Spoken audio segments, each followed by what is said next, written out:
Let's get nasty on a Friday. It's the Fast Lane on 101 ESPN. No Jamie Rivers today. Instead, we have the one and only Michelle Smallmon. National treasure now, Michelle Smallmon. It's good to see you. It is so good to see you guys. It's so good to be back in this studio. It's like my home away from home after working here for so many years. It's great to be here. Have you been here since it got wrapped? The studio got wrapped? I think I was here once a couple months ago when it was wrapped. It looks great. It looks fancy. Well, it's good to see you in studio as opposed to, I mean, we love having you on the show. Yeah. But it's always good to have you in studio. Yeah, it's great to be here, you guys. Well, especially now since the huge announcement, for those, I'm sure everybody knows by now, but for those that don't, our very own Michelle Smallmon is doing the national morning show for ESPN Radio, which starts, can we announce this? Yes, of course. So it has been announced. It starts September 5th. There you go. So September 5th, Michelle will be co-hosting the morning show with Chris Canty and Evan Cohen. Yeah. Who is a national radio guy, did Sirius. Chris Canty, been with ESPN for a while as an NFL analyst, played in the NFL. So it's going to be you three. How absolutely stoked are you? On a scale of 1 to 10, are you like 15, 17? You know, I don't even have a number to assign to it because I still kind of can't believe it's happening. I appreciate, shout out to St. Louis, by the way. You know how St. Louis uplifts their own? As soon as word got out about this, the messages I got from people in St. Louis were just outrageously kind. So I want to thank everyone who's, it's hard to get back to everybody on social media, but thank you to everyone who took time out of their day to wish me well and congratulate me. It means the world to me. But until I sit down with them on September 5th and we crack the mics and we get going, it still kind of feels like it's not reality yet. Sure. But I'm so thrilled for the opportunity, and I'm so thrilled to get the chance to represent St. Louis on the big stage. So for those that don't know, Michelle has been hosting on ESPN Radio and Mad Dog Radio. And then you were also doing, you're just doing those two recently. Yeah, and I would fill in here on 101. I was doing the Soccer 101 podcast with Moon. I was mixing it up. I was America's fill-in for like a good year. There you go. So Michelle was, you may have heard her like I did. I went driving around with the kids and stuff on the weekends. I would tune in, I would listen, and sometimes I'd hear you on our station doing the national, or like I said, for Mad Dog. So you were doing the fill-ins, and then you got the call. What was it like to get the call that you're going to do the morning show? So to take everyone behind the curtain, I know that what we do for a living is so fun, but talking the way that we do for 4 hours, it's really draining. And after the show, your brain isn't really firing and you're really tired. Sometimes I just need to sit in silence for a good hour after we're done with a 4-hour show. I'll drive home sometimes with no music, no nothing. I'll just zone out. It's so funny you say that. When I used to do Character and Smallmon, I was so tired in the morning and so tired after the show. Silence. I could not listen to anything or speak to anyone after that show. It's a weird quirk that we have, us radio people. But after the show, I get a call from my boss at ESPN, and he gave me the news and offered me the job, and I was like, what? I go, what? My brain could not process what he was telling me, because to put it in perspective, this was not the next natural step for me in my career at ESPN. There were many steps in between where I was to where I ultimately am now.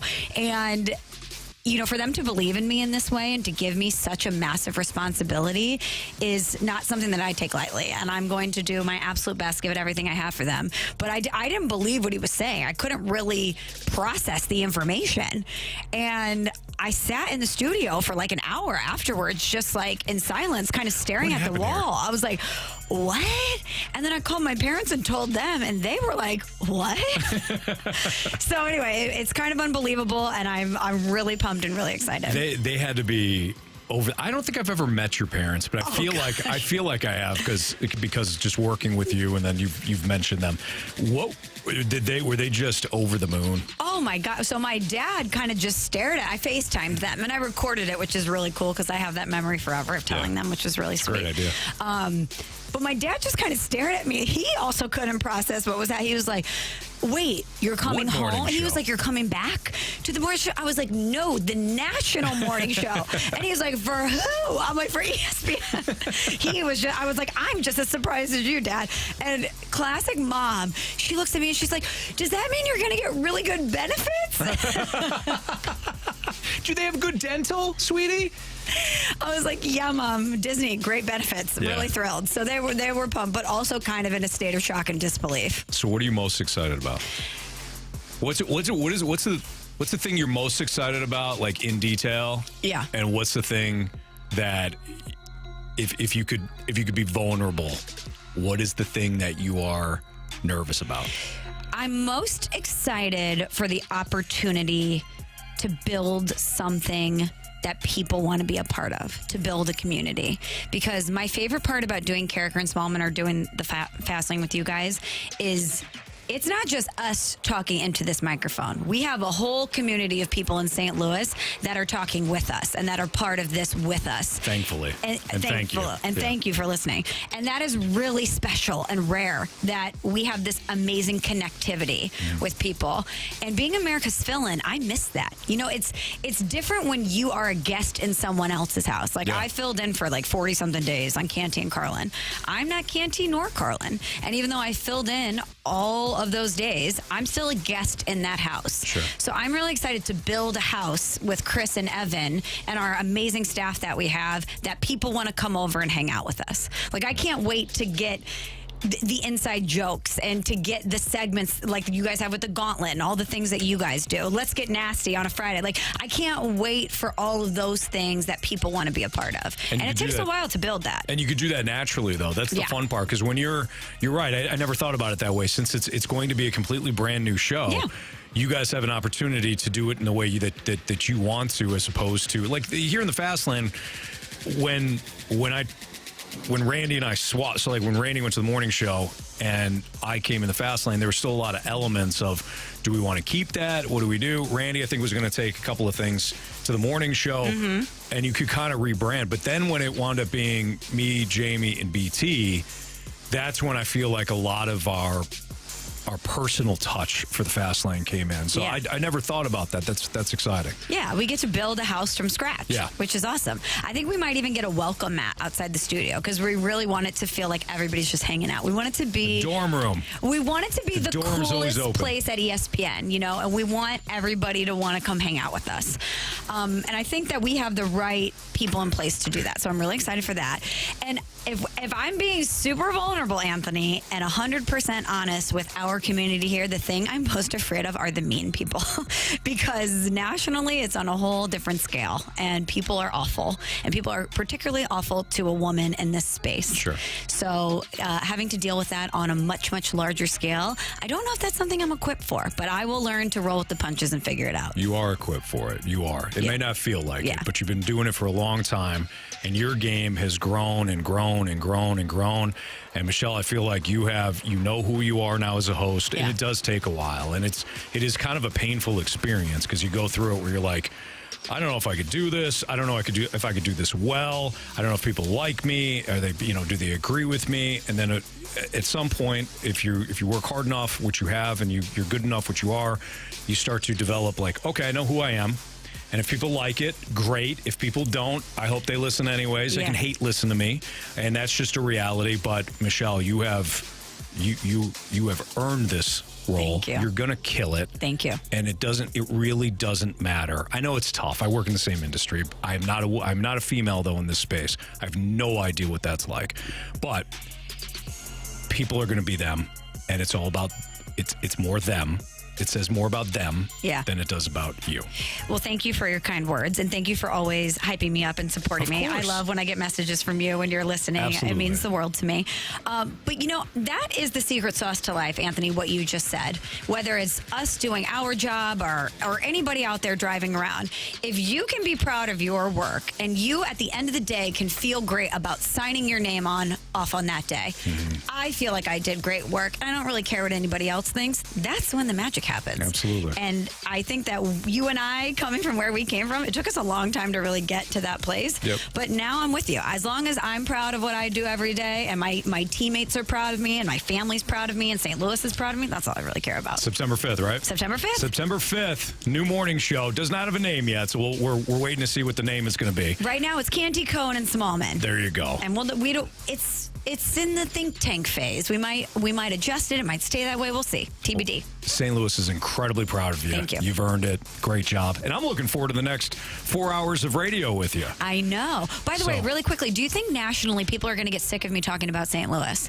Because already they're like, we get it. You're from St. Louis. You love it. I'm like, but you don't understand. It's sneaky the best. Hey, they don't like it. Tell them to go. You know what? Don't do that. Let's make sure you fill the contract.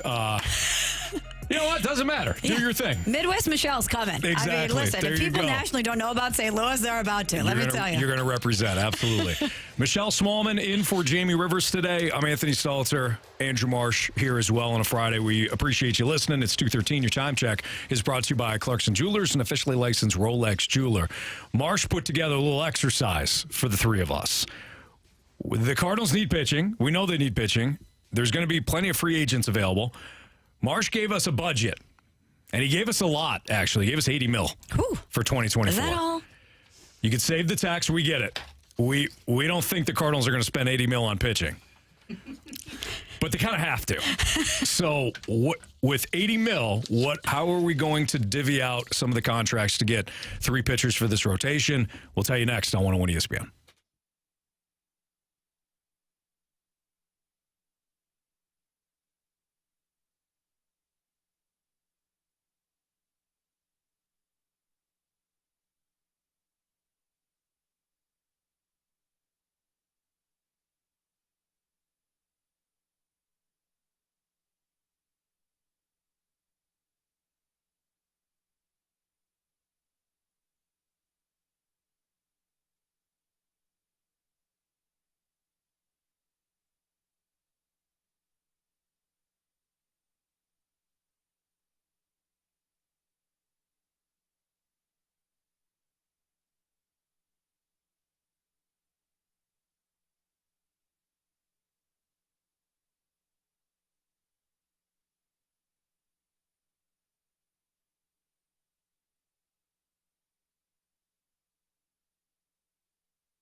So Andrew March decided to put together a little project for us.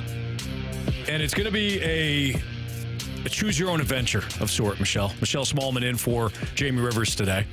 So March decided to give us $80 million, which is incredibly nice of him. Yeah, thanks. I chose to take the $80 million and put it in my back pocket, and I started to walk out. Yeah. March said I have to spend it on pitching, though. So there's that. Not super excited about it, but $80 million we get as a budget to choose 3 pitchers in free agency. The tricky part is kind of understanding how much a pitcher is going to make. But we can assume that an ace like Aaron Nola or Blake Snell or Julio Urias, they're going to be in that 40 to 50 million range. So assume at least half of your budget if you want to get one of these aces. Marsh, since it's your project, you want to go first. How did you allocate your $80 million? Well, Aaron Nola is getting the top amount of money. Okay. Man, I don't want to go anything over what Justin Verlander or Max Scherzer made, which I think was around $43 million. I think you're right. I don't think the Cardinals will end up doing that. Well, hell, I don't think the Cardinals are going to do any of this, but I'm giving them $40 million. Okay. $40 million. I'm giving it to Aaron Nola. We'll make it a nice round number. We'll make it a nice round number. So $40 million, and he is in that tier 1. So he's getting the top amount of money from me. Tier 2, I have Sonny Gray. He will be getting... I had him at $20 million. I'd rather give him 18. Mm-hmm. So I'll nice round number. Nice round number. We'll give him 20. Okay, so you went Nola for 40, Gray for 20. Gray for 20. Then I looked at Michael Lorenzen. Mm-hmm. I'm not giving him 20. I had him at 16. If we're doing these numbers, we'll go 15. He's making about $8 million right now. I don't think he's deserving of $20 million. I think he's at 15. That gives me some money left over that I'm going to put towards my bullpen. Okay. All right. Interesting. Michelle? We just had the internet down over here. I'm pulling up some numbers really quickly. I'm just checking one number, but please go ahead. I'll go first then. Okay. I agree with Marsh in that I don't think that the Cardinals are going to be in that Nola, Snell, Urias range. But and it's not to be, though. They absolutely need to be.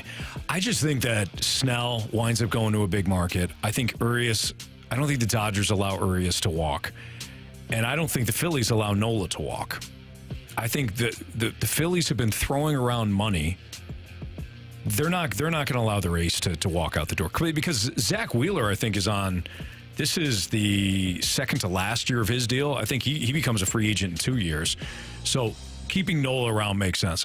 But, Michelle, to your point, they absolutely have to be in that ace market. I'm going to choose Blake Snell. Ooh, okay. I'm going to give Blake Snell $40 million. Since we're talking about like tier 1 pitchers, we got to assume that that's going to be the range. I, too, like Sonny Gray. I've been hyping him up a lot. Excellent season this year. I do not think he's an ace. I do not think he's somebody that is capable of carrying a pitching staff to a World Series, but I think he is more than capable of being a number 2 or at worst a number 3. And I think he's going to be in that 15 to 20 million range. We'll make it easy. We'll say 20. Okay. The other pitcher that I've been hyping up, he's a little bit older, which means that you probably get him on a shorter deal.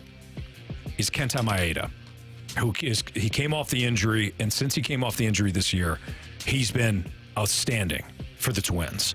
So my rotation next year will be Snell, Gray, Michaelis, Matz, and then Kenta Maeda. Okay. That's what I went with.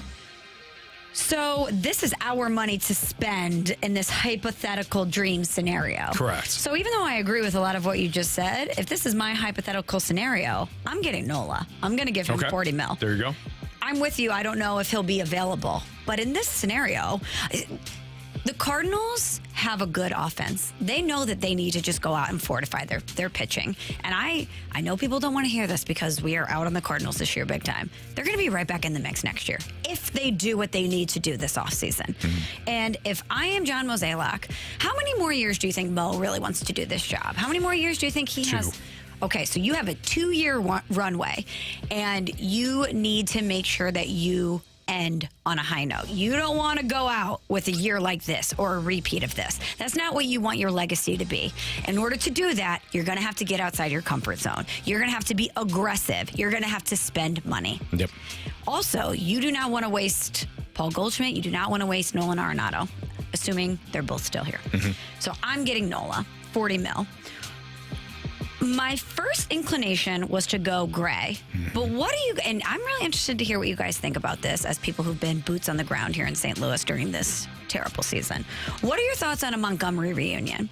I'm fine with it. Because he has, a sub-2 ERA since he's gone to Texas. He's performed well. He was good beforehand. He got to Texas, and he has been on another level.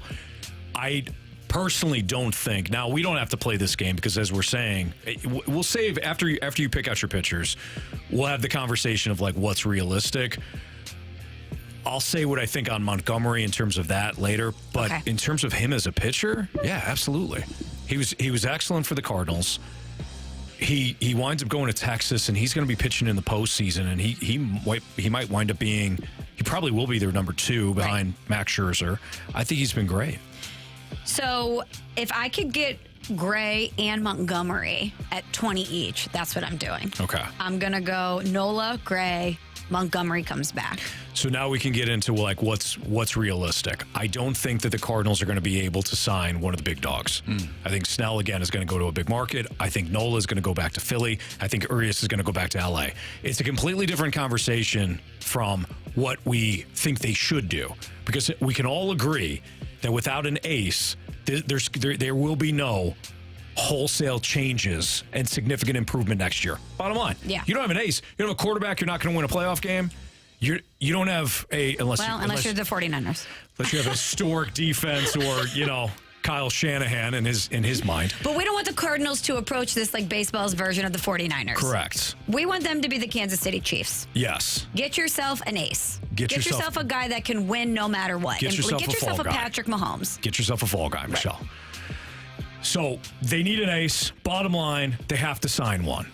I don't believe in free agency, which means they're free to sign with whoever they want. Right. They're going to wind up with one of those 3 guys. The problem with Montgomery, I fear, is that with his agent being Boris, his market is going to be priced out.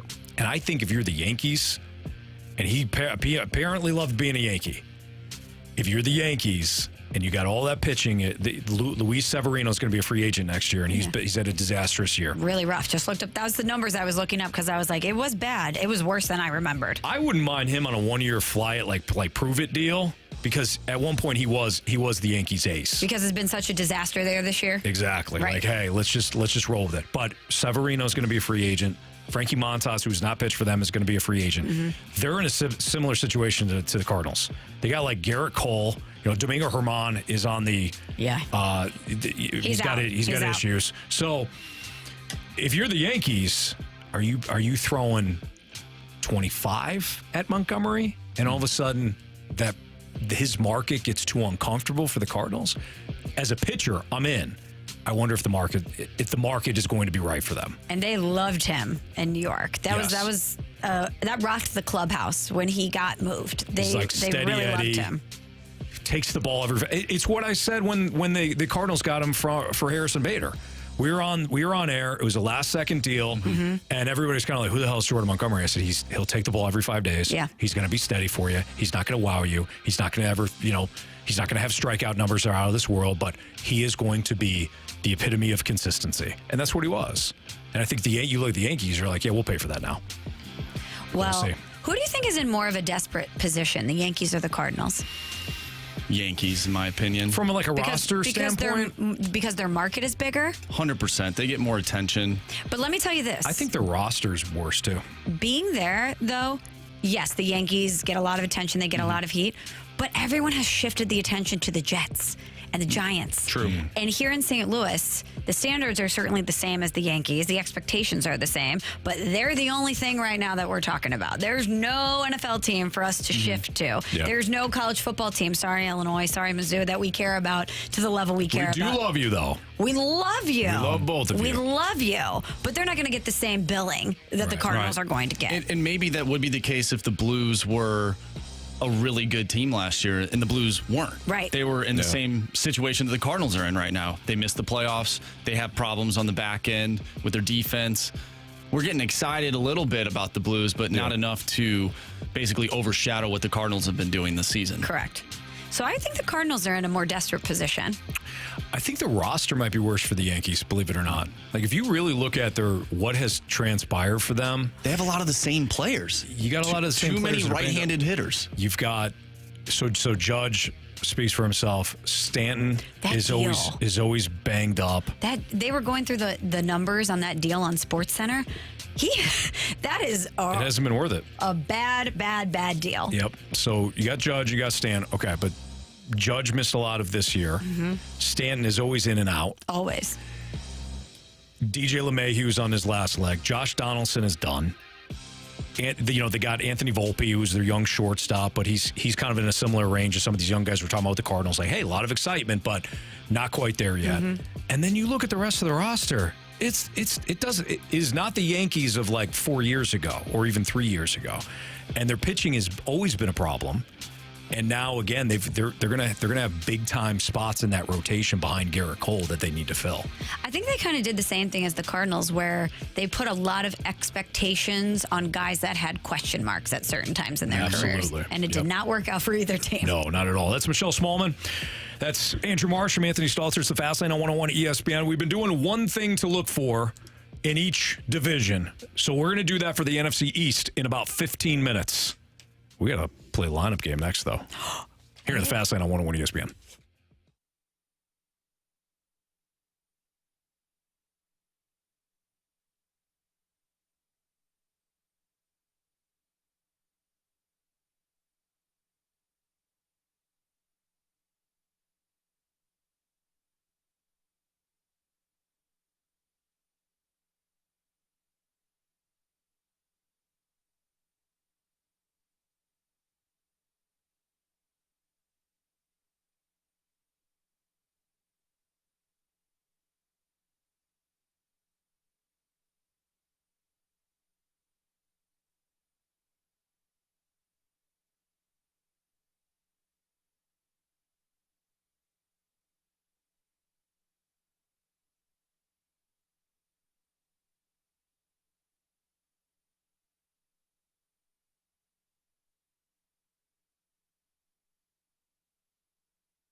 101 ESPN Sports Center.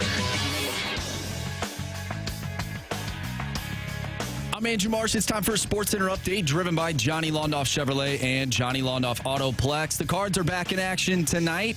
They took down the Pirates a few days ago by a final score of 6-4. They will now take on the Philadelphia Phillies in Philly. Miles Michaelis on the mound going up against Christopher Sanchez. First pitch is at 6:05. The lineup is out. We are going to play the lineup game coming up next right here in the Fast Lane. I'm Andrew Marsh, and the Sports Center update is driven by Johnny Londoff. Find new roads and shop 24/7 at Londoff.com and LondoffAutoplex.com. Are you kidding me?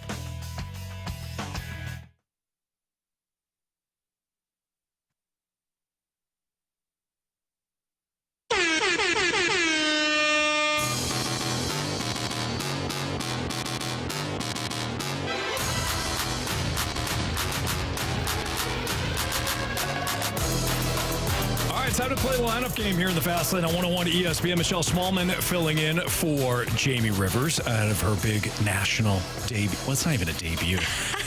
Kind of, though. The morning show debut. Yeah, debut. Had you ever hosted morning show midday on ESPN? The biggest irony in all of this is I have hosted every single day part. Did you? And overnight, except for the morning show. No kidding. It's the only show I've never hosted. Isn't that funny? So now I'm interested. Okay, so which shows were middays and afternoons? So I had been doing primarily Canty and Carlin, which was on from 3 to 7 Eastern, so during your slot here. And I did a lot of Greeny, which is 10 to noon Eastern. Gotcha. Okay. Did you hear about my Levitard story? No. So when I was going back and forth to Bristol, they asked me New Year's Day to host because a lot of the hosts are out. Yeah. They came to me and they actually wanted me for Mike and Mike, but I couldn't get a flight out there. Oh my gosh. So I was like, come on. But they said, okay, can you do Levitard's show? I said, I would love to, absolutely. It was going to be me and Mike Tannenbaum. Oh, yeah. Who I was doing the football show with, the show that you hosted last year. Yes. Well, that was the time that Jamie was out. So I was doing I did the 5-hour show on Sunday nights for Bristol. Oh, that's a rough I did time. the 4-hour show by myself for Stalter and Rivers. I lost my voice. And I did the Dan Levitard show with like half a voice. I have got to go back and find that. I was devastated. I was devastated that I mean, it was terrible. They did the best they could. They played a lot of audio. You sound like me every Monday morning. It was terrible. I lose my voice all the time. We're on to Cincinnati. We're not talking about opener. I'm sure you still crushed it, though, Anthony. I definitely did not. No. All right, let's do the lineup game. Miles Michaelis versus Christopher Sanchez tonight. Christopher Sanchez is a left-hander, Michelle. Okay. Is a left-hander. Is this your first time doing the lineup game? It's not, is it? I've done it. I've done it, but it's been many, many moons. Right now, it's a train wreck. Okay, great. Yeah. By the way, we did the You'll be lineup fine. game. Great. Yeah, we did the lineup game for Carrie on Friday, and I did not do all of the sounders. And someone pointed that out. Hey, you did all the sounders for Danny Mac, who didn't know, who hadn't heard all the sounders. Even though, by the way, Michelle, we have a rule: if you don't get a hit, you don't get a sounder. But since you haven't heard the new sounders, I will play all of them today. Oh, great. Thank you. That's nice. Because I love the sounders. Yeah, that's good. I didn't do it for Carrie. I wish I had. So we're going to do it today. Okay, so with the nude out, I think Tommy Edman winds up being Tommy Edman has done a lot of leading off when he's healthy against left-handers. So I think this is Tommy Edman. I'm with you. Let's go, Edmund. Show us Tommy Edman, please. Tommy likey. Tommy want wingy. What's your name, Helen? All right. Fat guy in a little. Richard. Okay, so this has often been Goldie. I don't think there's a reason to switch it. No, let's go Goldie. Show us Paul Goldschmidt. Sorry, guys. Oh, Janet. How's Janet? Janet is as good as ever, man. On fire. She's fantastic. Okay, so if it's not Goldie, who will it be? Okay, so Burleson, I'm looking at past lineups here. Burleson was hitting second in the last game, but he's a lefty. O'Neill has also hit second, and he's a righty, so I'm thinking it's Ton. Let's go with Ton. Show us Ton.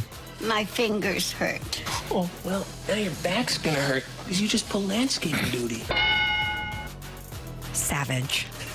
Michelle, your thoughts? On the sounder? Yeah. Savage. Savage. All right. Nice to see things just haven't changed around the past. I love it. So You know what our personal model is, right? No, tell me. Nobody's safe. Oh man, I'm gonna hide in the Including us. corner. I'm gonna hide in the corner. Yeah, And we nobody's bury the safe. bodies. And we bury the bodies. Oh. Yeah. Italians. Okay, so Italians and rivers. Italians Yeah. and Rivers. And a Canadian. And a hockey guy. Canadian, exactly. So we've got Edmund, we've got O'Neill, Goldie. Goldie, go Goldie. ahead. Show us Goldie. Gold! Rich with gold! Gold! Okay. His name is Yukon Cornelius. Never heard. Did you ever see the claymation around Christmas time? The claymation Rudolph the Red-Nosed Reindeer? It's like a show. familiar. They got the claymation. The That's old one of them. school? The old The school. very old school, yes. Yeah. I'm glad you guys have such an obscure reference. Worked into the lineup game. Marsh is a pup, but he will dig out some old stuff. Nice. Well, Bradford helped out as well because I did. was gone one weekend and Bradford filled in and he came up with some of these too. So we've kind of been tinkering with both of them, and some are good, some weren't as. Some are good, some are great. Some are good, some are great. Outstanding. So, Yeah. Bradford Bruns, another former Fastlane producer. I know. Marsh was just telling me in the commercial break that he's back. yeah. Shout out to Bradford Bruns. Bradford's a great guy. All right. Good producer. I think that this is Nolan Arenado. I am with you. Marsh, show us Nolan Arenado. Nolan is a security guard at the lumber yard. We didn't know what that was. Apparently, it's from Big Mama's house. Haven't seen it. Sounds like I should, though. I think it won an Oscar, so. Amazing. 5, I think this is Willie Contreras. Let's go, Willie. Show us Big Willie style. This one goes out to all the big Willies. Wilson, are you naked? No, Tim, I'm wearing a hat. That one got Michelle. What is that intro? I actually don't know. Is this something from like Will Smith? It was very sensual. It was very sensual, yes. Gets us every time. All right. This now, I don't know. This is where, this is our nightmare, 6 through 9. So, are you assuming Contreras is behind the dish or that he's the DH? I don't think we should assume anything. Okay, because that could inform our next decision. Yes. Or Kisner. Kisner could be somewhere in this lineup. Mm-hmm. Jordan Walker could be in this spot. I don't think again, with the lefty on the hill, I don't think Burleson is in here. Why don't we go Walker? You want to go Walker here? That's what I would like to see. What about you? Sometimes I like to reverse engineer it. So 9, I think, is Winn. Yep. What So you else got to do we fill those need? last 3 spots. Oh, jeez. I feel good about Winn 9. That's about it. Yeah, let's go Walker here. Show us Jordan Walker. You're wrong. Okay. Wow, so we really are just... Honestly, this isn't even that bad yet. I Okay, great. feel pretty good about it. I mean, you brought up Kiz Daddy. Kiz Daddy. I don't know if Kiz Daddy has hit 6, but we could roll with it. I was just thinking in that particular spot with Wilson Contreras, is he DHing or is he catching? Right. And I don't know the answer to that. This is why we play the lineup game. That's right. That's right. So maybe we try old Kiz Daddy? I mean, why not? Show us Kiz Daddy. I'm the captain now. Wow. Oh, is that from that Tom Hanks movie? I'm the captain now. Yes. With the pirates. The Somalian pirates. Take me behind Kiz Daddy. Well, apparently. Oh, you just the name? Yeah. That's just my personal name for Kiz Daddy. Love Yeah. that. Love that for him. Love that for us. Yeah, no doubt. I thought you were going to ask, like, what's the captain thing? Apparently, he is the main guy when it comes to like who the pitchers go with. They go to Kiz Daddy for information. Okay. He is a film maven. Like, he's the dude. That's why he's the captain. That's why he's the captain and the daddy. Exactly. Okay. You're darn right. All right, so 7. if we've got Winn rounding things out. So we know that we just got a big piece of the puzzle here. Contreras is DH, Kisner 7th, Arenado 3rd, or I said 7th, I meant catching. Goldie 1st, O'Neill is one of our outfielders. Tommy Edman is probably playing 2nd. Winn would be at short. So what do we need outfielders, Michelle. So maybe this is Walker. Okay. Let's roll with it. Show us Jordan Walker. Walk it like it's hot. Walk it like it's hot. That's fresh. Yeah, the origin of that is I said, let's walk it like it's hot one time. And then Marsh did the mashup. We originally had Nobody's Walk It saying. Like I Talk It by Migos. Great hit. Anthony thought it was Drop It Like It's Hot. I thought it was walk it like it's hot. Walk It Like It's Hot, but you were thinking Drop It Like It's Hot. Yeah. And so... Classic mistake. Totally. Classic for sure. mistake. But hey, no Happens to worries. most We got people. our own version. All right. Michelle, I don't know how much Cardinals baseball you've watched. I don't blame you for not watching it all lately, but they've got this kid, Richie Palacios, who went 3 for 4 the other day. Okay. And he is an outfielder, so I think this is Palacios. Let's go. Show us Richie Palacios. You are so wrong. Well, it's not Burleson, so maybe Edmund is in the outfield, and then this is Taylor Motter, the Mott Sauce. Ooh, Mott Sauce. I mean, it's kind of the only other option, no? I don't know who else would play outfield. So, yeah, show us the Mott Sauce. It's Jason Bourne. Jason Bourne. What's that reference? It's just Jason It's Bourne. just because Okay. it's Taylor From Motter. Jason Bourne. Yeah. Yeah. I mean, Taylor Motter is Jason, Bourne. Classic, Okay, classic. all right.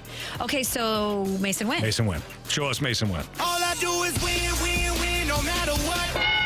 Self-explanatory. good. Self-explanatory. Very good. All right, Marsh, run this blank show. All right. Leading off in center That field. was rough for us, by the way. I mean, It was all right. we did say it. We called it out. Go ahead, Marsh. Leading off, center fielder Tommy Edman. Batting second in left field, Tyler O'Neill. Batting third, first baseman Paul Goldschmidt. Your cleanup hitter, third baseman Nolan Arenado. Batting fifth, the DH, Wilson Contreras.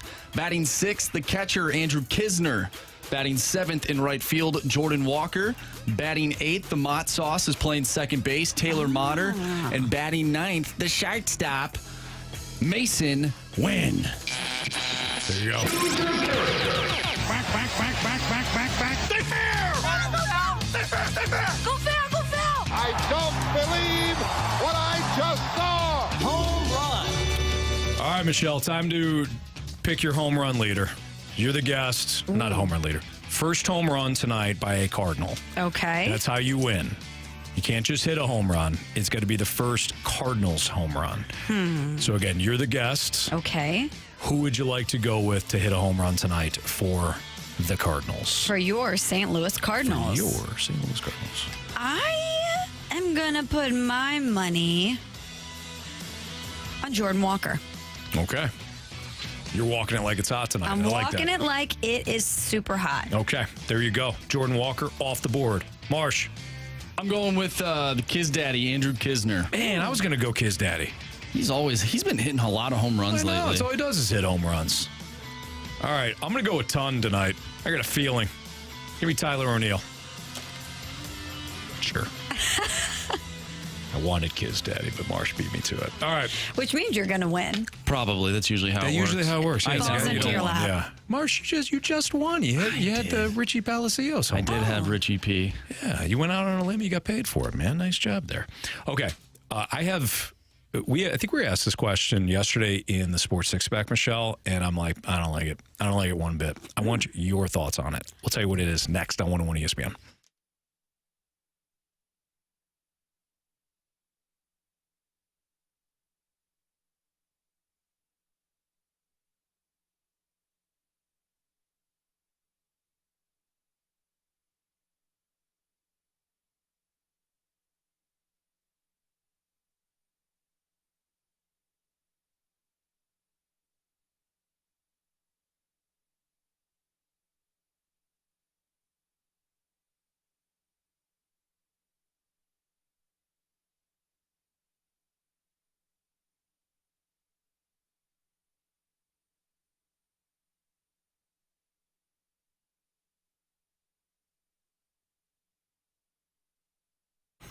Marsh just told me I had a Swiss Air read, and I love Swiss Air. And as soon as Marsh said it, Michelle goes, hey, shout out to Swiss Air. They just fixed my AC. Yeah, Swiss Air is fantastic. Ron, the Wizard of Comfort, he's the best. And they've got great deals going on, including the Chill and Grill sale. Be a wizard at your next cookout. If you purchase a new HVAC system from Swiss Air, you're going to get a $1,200 instant rebate, extended parts and labor warranties, and a Blackstone Pro Series 5-burner 28-inch propane griddle with range top. That's right.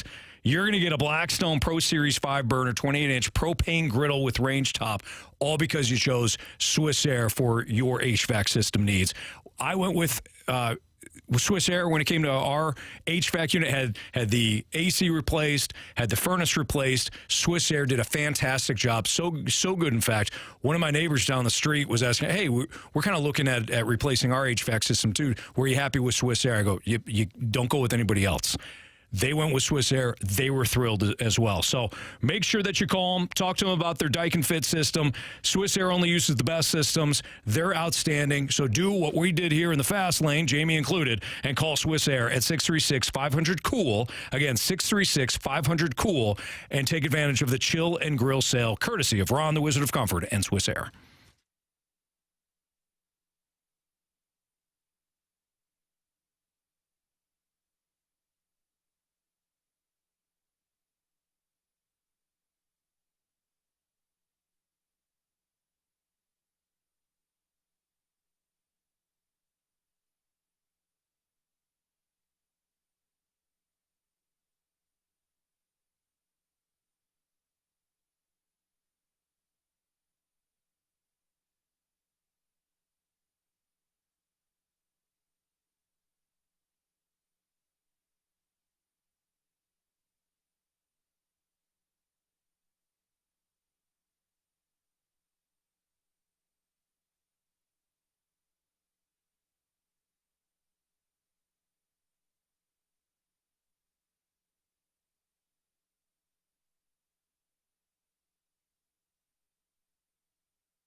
Michelle Smallmon filling in for Jamie Rivers. I'm Anthony Stalter.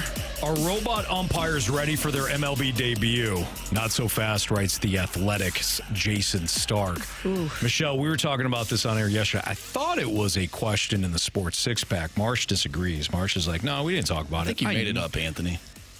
Honestly, Marsh, it's possible, but I know we talked about this because I remember saying, I don't want robot umpires. Mm-hmm. The umpires are part of the game.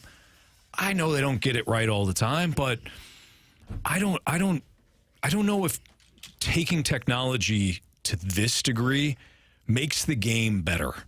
I think we think it will make the game better, but we're not viewing all the issues that could happen with a system like that. System breaks down. It is a computer, after all. Correct. What happens if you start having issues in a game?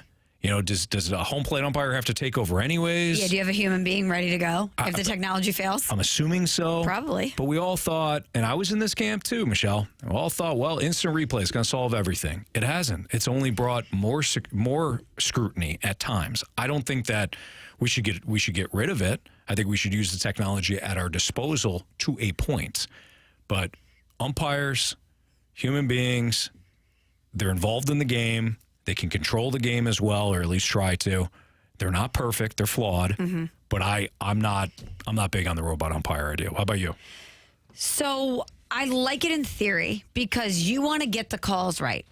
You especially want to get the big calls right. And having technology that doesn't have a bias or does not waver would certainly be more precise. So I like that part of it. I don't think baseball is ready for it. So baseball is having this great renaissance, right? Because of the rules changes and the pace of play. People are watching baseball and attending games. The numbers are up, up, up. The last thing you want to do is implement this technology before it's 110% ready to go. And I don't know if they're there with this technology just yet. So I think that you don't want to throw away the goodwill of everything that you just garnered with fans and all of these changes that have happened that have been great by doing this. I also worry about it being too homogenous. I like the precision of it. I like the accuracy of it. But does it take away from a little bit of the flavor of the game? If you're a pitcher, I wonder if you would prefer that or not. Because for some pitchers, they like the game of knowing, okay, Anthony Stalter's behind the plate today. He likes to call it like this, so I need to tailor my pitches to this. Yeah. Or do they want it to just be the exact same cut, copy, paste every time that they go? Yeah. Go out every 5 days or whatever. I don't know how. I would be very interested to see what pitchers think about it. But I think eventually we're going to get there. But today's not that day. And Marsh, you had mentioned too. I think that they're struggling. Like the system apparently is struggling with the high fastball. It's hard to recognize, or it's difficult to set based on where the batter is standing. If they're having issues with this, again, I like the way you phrased it, Michelle. The idea of it sounds good because the idea is we're talking about the perfect vision of it. Hey, they're going to get all the calls right without any bias. Fantastic. That's not the end of the story. What could go wrong that could take away and make the game worse? I think that has to be factored too. If there's not anything, cool, then all right, let's roll with it. But to just assume that everything's going to be perfect and it's just going to be this perfect cookie cutter strike zone, I think is unrealistic. And do you still have a challenge system? Do managers still get their say and we don't think that this was right? Because what if the technology is off that day or something? But I would imagine that baseball would eliminate that if they think this is going to be accurate 100% of the time. Apparently, they're testing it out in the minors, and I think some of the systems do have a challenge system where they can do a challenge. And, I don't love it. It'd be interesting. I think we're going to have Brad Thompson on. You had mentioned, from a pitching perspective, it'll be interesting to see how a pitcher would view this. Well, maybe we'll ask Brad Thompson about that. I think another thing when you look at having umpires versus robo umpires is the catching aspect of it, whether guys are framing pitches correctly. I mean, don't get me wrong. It's hard to umpire. If catchers are stealing strikes, that's great for your team. And you look at some catchers around the league, their framing is awful. Yeah. It's awful. Well, you look at Yachty and on the other side of that. Absolutely. And you can steal some calls. I think you take the human element out of it, and it definitely changes the game. I also think there needs to be accountability on some of these home plate umpires because some of them are absolutely terrible, and they need to be held accountable. They need to be having. Face the media. Face the media. I was going to say post-game press conferences. Managers have to face the media. Players have to face the media. 100%. If you make a call that determines the outcome of a game, you should have to speak to the media afterwards. Yeah. Because why wouldn't you? I don't know, if it was me, I would want the opportunity to explain my thinking. Sure. This is what I saw. This is what I saw. This is how the rules dictate it, and this is why I made this call. And another thing, if an umpire is calling a pitch inside that's just a bit out of the strike zone, if they're being consistent with it, as a batter, you need to adjust. You need to adjust because that is the strike zone. But these umpires need to be consistent with their strike zone, and I think a lot of the umpires, at least the home plate umpires, today in 2023 are not being consistent enough with their strike zone. And we've seen that a lot with the Cardinals. I feel like the Cardinals have been screwed. Like one for That's why they're in last. Yeah. It's exactly why they're in last Finally, place. somebody said it. I mean, they could be in first place if Alec Burleson doesn't draw a walk in Chicago. Who knows how the season goes? You know what I'm saying? So Great point. Marsh, we've been talking a lot about the pitching, the bullpen, not the and biggest defense. The basically run suppression's been awful for the Cardinals. We've been talking about that all year. You actually shed light on the real problem. It's not our fault. It's their fault. Absolutely. Maybe Waino gets win number 199 if he gets that strike against Pittsburgh. No doubt. Who knows? Who knows? Who knows? Who really knows? Matt Holliday is going to join us next. We'll talk a little baseball with him here on 101 ESPN.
Now batting for the fast lane, Cardinals Hall of Famer and fifth member, Matt Holliday. We're hanging with Holliday on 101 ESPN. Powered by Air Alliance Team Heating and Cooling. Getting the job done quickly, correctly, 100% of the time.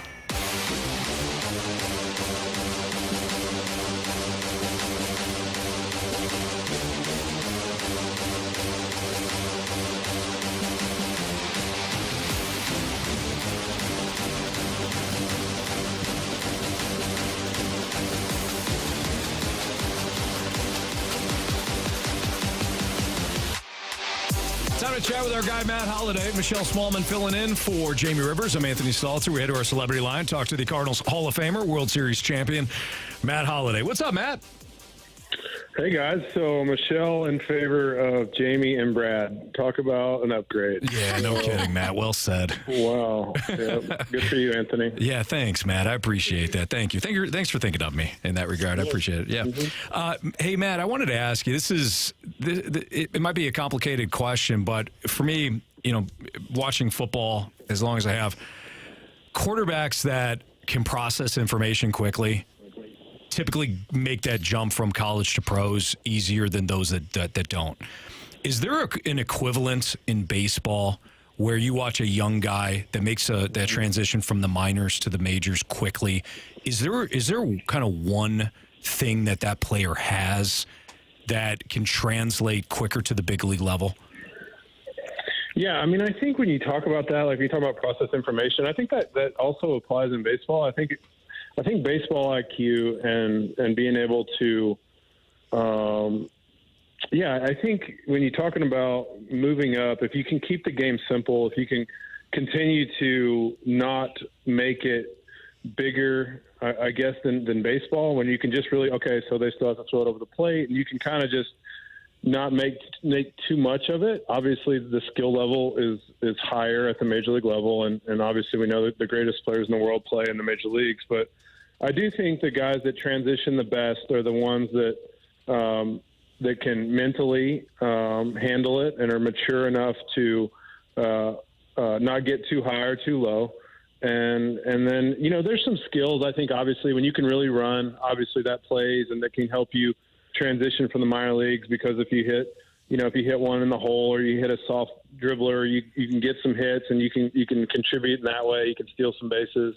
Obviously, if you're a great defender, you can still bring that to the table.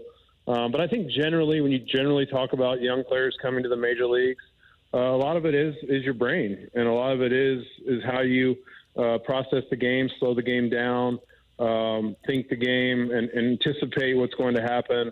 I think all of that allows for players to transition and continue to play at a high level, even at the major league level. Matt, always great to talk to you. And I have been watching the Cardinals season, obviously not what was anticipated, but it got me thinking about the clubhouse and like the vibes in the clubhouse. Organizationally, the Cardinals have not been in this position for a long time. A lot of these players have not been in this position for a long time. So as somebody who is a leader in the clubhouse, when you look at what they're dealing with, it's really hot. They don't really have anything to play for. That carrot is not there anymore. What would a leader in the clubhouse be saying to the guys at this point? What's the message? Yeah, I mean, I think the message is still like personal pride and your own performance and pride in your own preparation and setting a good example for young players, because the young players are part of the solution. And I think that the older players, when they start to look in the next couple of years, you got to say, look, I still got to set the tone. I've still got to get my work done. I've still got to go out and set a great example for young players, because I'm a professional and I'm paid money. I'm paid by an organization to go out there and give it everything I have on a nightly basis. And there's some personal pride that goes in and going out and performing. And I think sometimes when you're in the middle of it, it can be hard to remember. But I still think like a good reminder is that you get a chance to play Major League Baseball, and someday you won't. And someday you'll be like me, where you'll say, man, that was really fun. I wish I would have enjoyed every day a little bit more than I did. And so I think it's a good reminder that you still get to play baseball for a living. I think it's a good reminder that you still get to set an example for young players that you're counting on in the next couple of years to get you back where you want to be, which is in the playoffs and having a chance to win the World Series. And this might be a crucial point in their development, and you might get a chance to play a part in that. And so I think all those things are still on the table for veteran players and encouraging young players and getting a chance to just remember that you get to play a game for a living and go out there and enjoy it. And I think that, the weather hopefully will cool off here in the next couple weeks, and they'll kind of get that September second wind where it's not quite as hot, and you can get out there and maybe do a little more early work and get a little more work on the field. But there's still, a lot to play for when you're a veteran player, even if you're not going to make the playoffs. Matt Holliday joining us right now on the Fast Lane on 101 ESPN. Matt, we got this question from a texter, and I'm interested as well. We were talking the other day about hitting and these hitting schools and all these it feels like all these young hitters are now going through these camps at an early age, and you're talking about analytics and all this. And a texter asked us, next time you have Matt on, would you mind asking what the process was for your sons? So for dads out there or moms out there that are thinking about putting their young, kids in these hitting camps, things like that, what's your advice? What did you do? Well, I mean, obviously my situation is a little bit different than probably most of the texters in that, I've been exposed and played at a high level and have got a chance to be around a lot of great hitting people and learned by trial and error in my own career. Sure. What I wanted to pass along to my boys. I think that a lot of these hitting camps and these hitting people, I think some of them are great. I think some of them do an amazing job. I think some of them maybe not so much. It'd be hard because I think it's more on a person-to-person basis, whether I would think it would be a great idea or not to send your kid to it. I think sending your kids to major college baseball camps is something that's good, and I think that most colleges that I'm familiar with do run a really good baseball camp and can help your kids that way and help them with baseball. As far as, the exit velocity and starting to introduce your young kids to some of the metrics that you can kind of quantify, I think that's probably more of a high school thing. And I think that I think giving kids, particularly young kids, giving them objectives where you want them to hit the ball and allow their body to kind of gather and collect in a way to hit a ball where you want them to hit it, I think is an easier way when you're teaching young kids the mechanics that, hey, I want you to hit this line drive, say over the second baseman's head if you're a right-hand hitter. Well, you'd have to get your body in a position to hit a line drive over the second baseman's head, and without sort of them overthinking it or trying to teach this particular mechanic, they might be able to collect their body in a way to execute what you're asking them to do, which will create a good habit. I think as you get older, you can, at least for me, my objective was I want them to be as natural as possible. And then when they get old enough, we can start talking more about kind of complex mechanics of hitting and when they can understand it. But that would be my suggestion, Anthony. I think that going to camps and exposing them to people that have a great background in teaching baseball would be better than maybe some of the quote unquote people that are selling you exit velocity and Sure. selling you launch angle and selling you sort of this digitized hitting method. Yeah, and Matt, I butchered the question. You actually answered it. What I wanted to specify was your thoughts on the advanced metrics and when to introduce those to, and what you did with your sons. Not necessarily, did you take them to a hitting coach? Right. You could. I don't know if anybody saw your career. I think you did pretty damn well, Matt, as a hitter. So not that you take them to a hitting coach, but you specified, and I think that's great advice because I think a lot of parents are like, okay, well, look at all these advanced metrics now. When do I introduce that? And for you explained that perfectly with, okay, maybe at the high school level, let's see how serious they are. But for right now, when they're young, man, let's just get them loving baseball first. Yeah, I think getting them have fun. And then I think, having good mechanics and a good swing path is more important to me than if you can hit the crap out of it, like in the exit velocity. Sure. I think that, one comes before the other. I think having a good swing and a good mechanically sound swing is better than like, hey, let's see if I can hit this ball 100 miles an hour, like as you start to get, into the high school range. So is it good to have these metrics and to be able to sort of quantify what you think you're seeing? Sure. I mean, I think that there is a place for it, but I don't think that hitters are made off of, how hard I can hit a ball off a tee or even short toss. as far as, how do I determine what a good hitter is. Sure. Matt, speaking of hitting and offense, as we continue to evaluate this season and as we head into the offseason, reflect on this past season, I don't think the offense has necessarily been the problem. I know pitching is going to be at the forefront of the decisions that are going to be made in the offseason. But when you look at the offense for the Cardinals this year, is there anything that you haven't seen from them that you'd like for them to add or improve upon next season? Well, I think, just probably consistency. I mean, when you're breaking in young players, the last thing, the consistency. You see flashes from Jordan Walker, and you see flashes from Masyn Winn, and you see, Gorman has been a little bit hot and cold, and showed you, but they've all given you glimpses of what they could be. And I think that even Goldie hasn't quite had the season that he had last year, which. It's asking a lot to think that he could repeat an MVP season, but I think all in all the pieces are there. Contreras got off to a bit of a rough start, but seems to have come around and is going to give you positive offense out of the catcher position. Kisner's been better, I think, offensively this year as a backup and a guy that's got more playing time as a catcher. So I think that they've used this year to kind of take a look at a lot of different things, Michelle. I think next year having a lineup that seems to be set for most days, I think would probably be optimal as far as, figuring out where guys are going to play and what you're going to do with Gorman and Tommy Edman and Carlson. And you have all these pieces. I just think the best teams have a lineup that's pretty – it's not every day, but I think it's a pretty good idea of who's going to play where most days.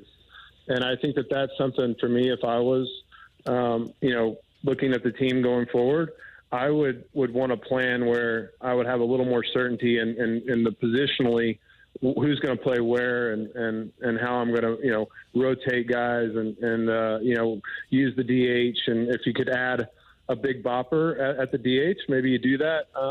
But I know they like to be able to roll Goldie and Nolan through the DH spot to give them a little bit of break. So I don't know if that answers your question, but I think just maybe a little bit more consistency on who's going to play where and when. I love that idea. We did an exercise the other day, and that was one of the things I would like to see more of a static lineup. Look at the Braves. I mean, you know who's going to hit every night for the Braves. You know who's going to be in their lineup. And, yeah, they've got great hitters, but there's no question when they get to the ballpark, like, you're going to play this position, you're going to bat here, and they're the best team in baseball right now, and I think that's one of the reasons for it. Matt, love having you on the show, man. Thank you for your time. Have a great weekend, and we'll check back with you next week. Yeah, thanks for having me on. Great to talk to you guys, and talk to you guys soon. Sounds good. Thanks, Matt. All right, see you guys. That's Matt Holliday, Cardinals Hall of Famer, here on 101 ESPN. And, again, I butchered that one question, Michelle, but I love his insights on – I was really trying to ask him about the advanced metrics aspects, and he answered it.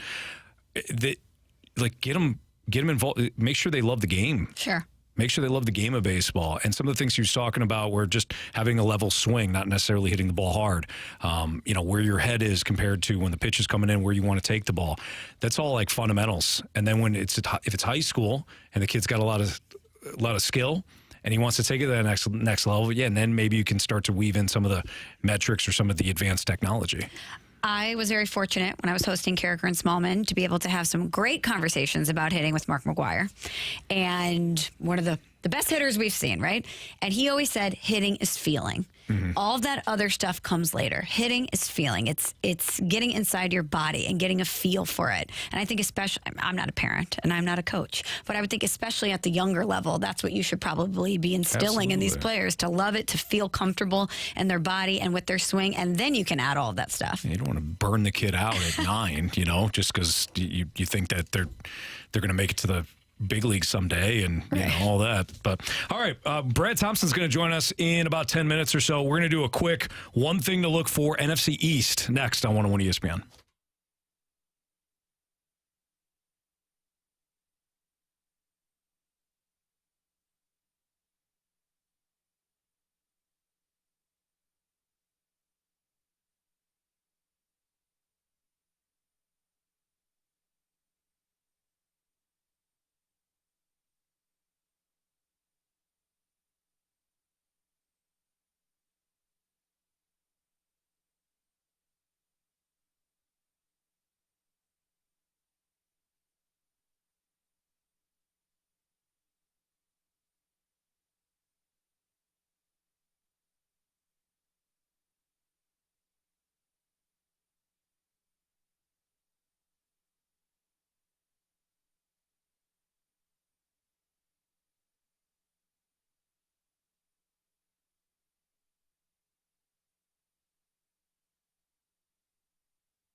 I'm home. Where is everyone? Max, why is your head in the freezer? Because it's so hot out. Okay, where's your sister? In here, Mom. What are you doing in a bathing suit in the bathtub? We have a pool. Yeah, but our pool is hot. This is an ice bath. All right, where's your father? He went to the store to stand in the frozen food section. Oh. Air Alliance team, getting the job done quickly, correctly, 100% of the time. AirAllianceTeam.com.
Let's be real. Mopping is a hassle.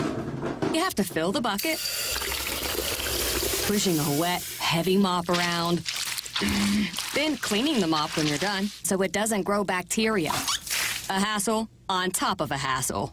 Try Swiffer WetJet. With Swiffer WetJet, you start with a fresh pad and cleaning solution every time. And when you're done, you just toss the pad.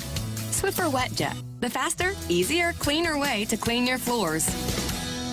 Staples has big savings on everything for back to school or stocking up the office. Save on tech for the classroom or your business with up to $250 off select computers. And save on signs, banners, and posters from Staples Print and Marketing Services. Plus, right now at Staples, you can save even more with $50 off your print order of $150 or more. Get everything for the office and the classroom for less at Staples. Print offer ends 8/26. Visit staples.com/print for details. Tech offer ends 9/16. In-store only. See associate for details.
We have Brad Thompson in less than 10 minutes, so we're going to fly through this. One thing to look for, NFC East, we're going to do every team.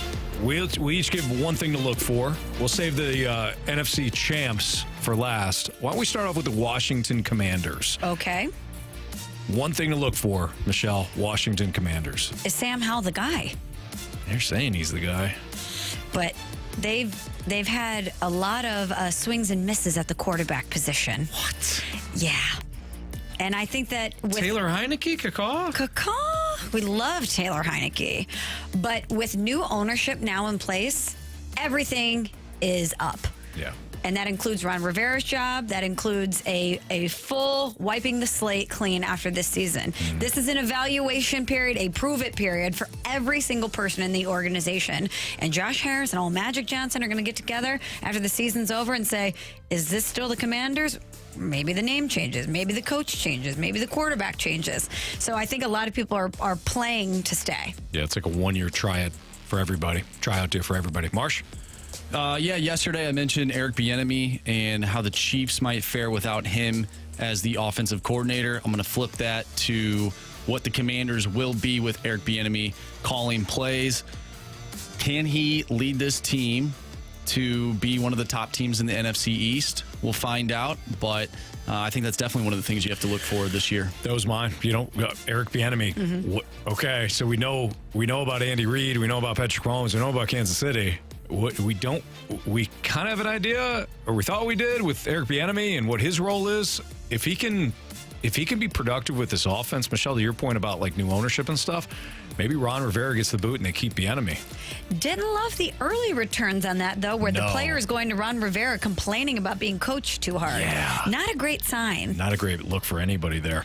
All right, how about the New York Football Giants? I know this offseason was a lot about Saquon, and it was a lot about him and his production and the running back position as a whole. But I think when we look back on the New York Football Giants at the end of this season, a lot of it to me is about Brian Daboll. Danny Dimes and the crew, they were like a year ahead. They exceeded our expectations last year. I don't think anyone predicted that we would see what we got out of Daniel Jones and the Giants last year, and so much of it was attributed to Brian Daboll. But can he do it again? Can you somehow find a way to not only meet what you did last year, but top it? Because that's what expectations are. And I'm looking at this team again, and based on the personnel, based on the division, based on just everything I'm seeing, I don't know if I would put them in the contender category. Yeah. But they're going to need to be in order for people to still give Brian Daboll the credit that they gave him last year. Marsh? Speaking of what this person can do repeating-wise, I'm looking at Danny Dimes. Can he repeat what he did last year and live up to the expectations that his contract, of his contract? Me personally, I don't think he can. I don't think he's as good as what we saw last year. So and maybe I'm just a little salty at what happened in the playoffs last year, but I don't think Danny Dimes can do it. Let's see if he can, though. Mine is in line with Michelle. Now that the expectations have climbed, I look forward to seeing what Brian Daboll and Daniel Jones could do. I don't think Daniel Jones is suddenly the answer. He got paid like he was the answer, but has to get paid like he's the answer. I mean, last year a lot of it was running, less was throwing, but he did have some big moments in the fourth quarters of games. So now the expectations are a little bit higher, and like you said, Michelle, they're a year ahead. What's that going to look like? Are they going to be content? And now Brian Daboll gets to coach a content team? I think that's going to be the most interesting aspect of the Giants. I don't think they're a playoff team this year either. How about the Dallas Cowboys? Marsh, I want to go to you first because you love the Cowboys. Yeah, I absolutely hate the Cowboys. I'm looking at what Dak Prescott can be under their new offensive coordinator, Brian Schottenheimer.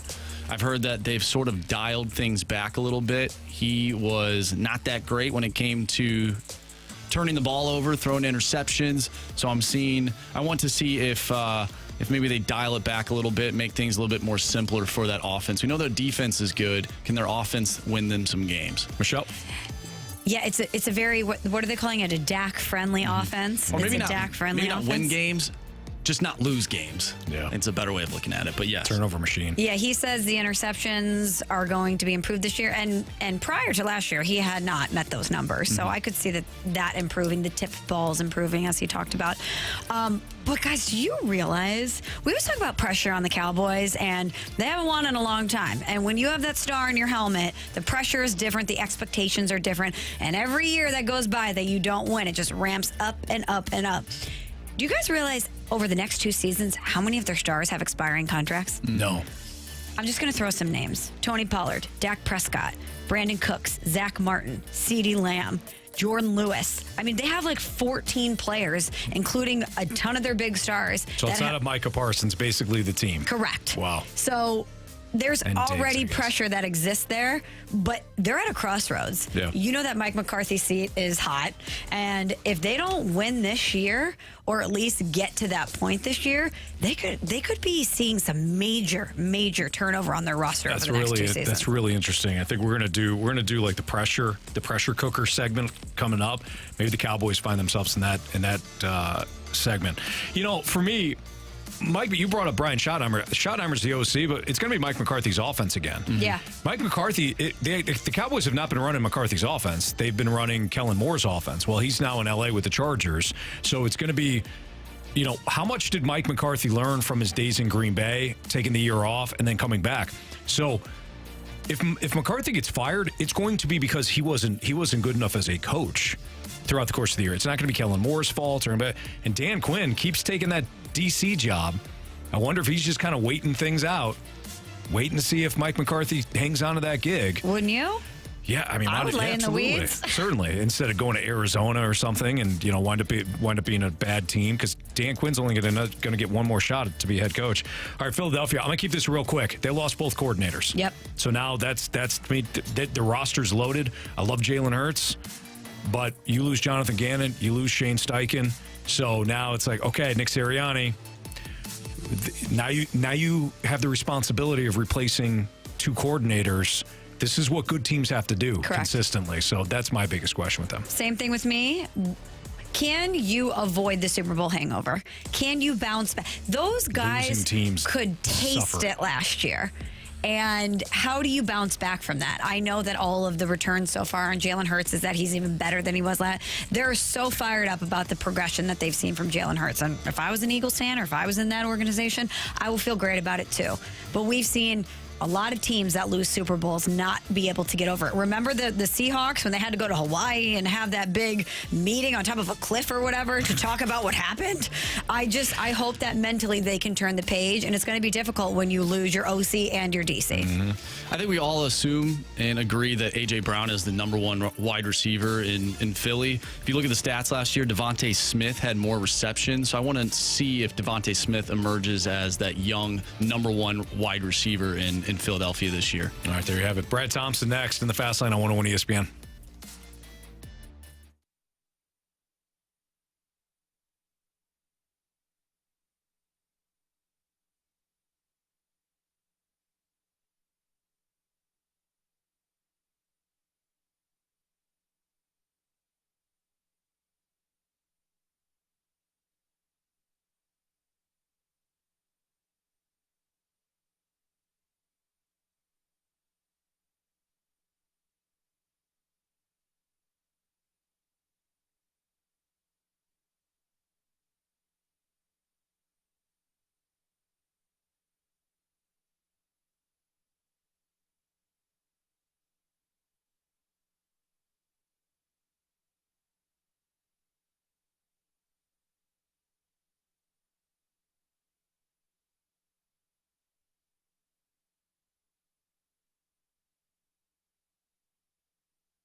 101 ESPN Sports Center.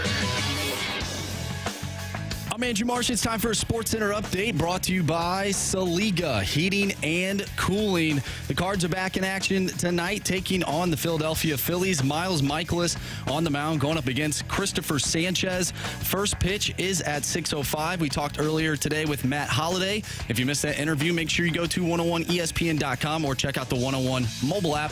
It's all brought to you by Dobbs Tire and Auto Centers. Word is in Philly that the Philly Fanatic is giving our guy BT he's just messing around with him because BT is best friends with Fred Bird. We're going to get to the bottom of that next with BT right here in the Fast Lane. I'm Andrew Marsh, and the Sports Center update is brought to you by Saliga Heating and Cooling, an independent American Standard heating and air conditioning dealer.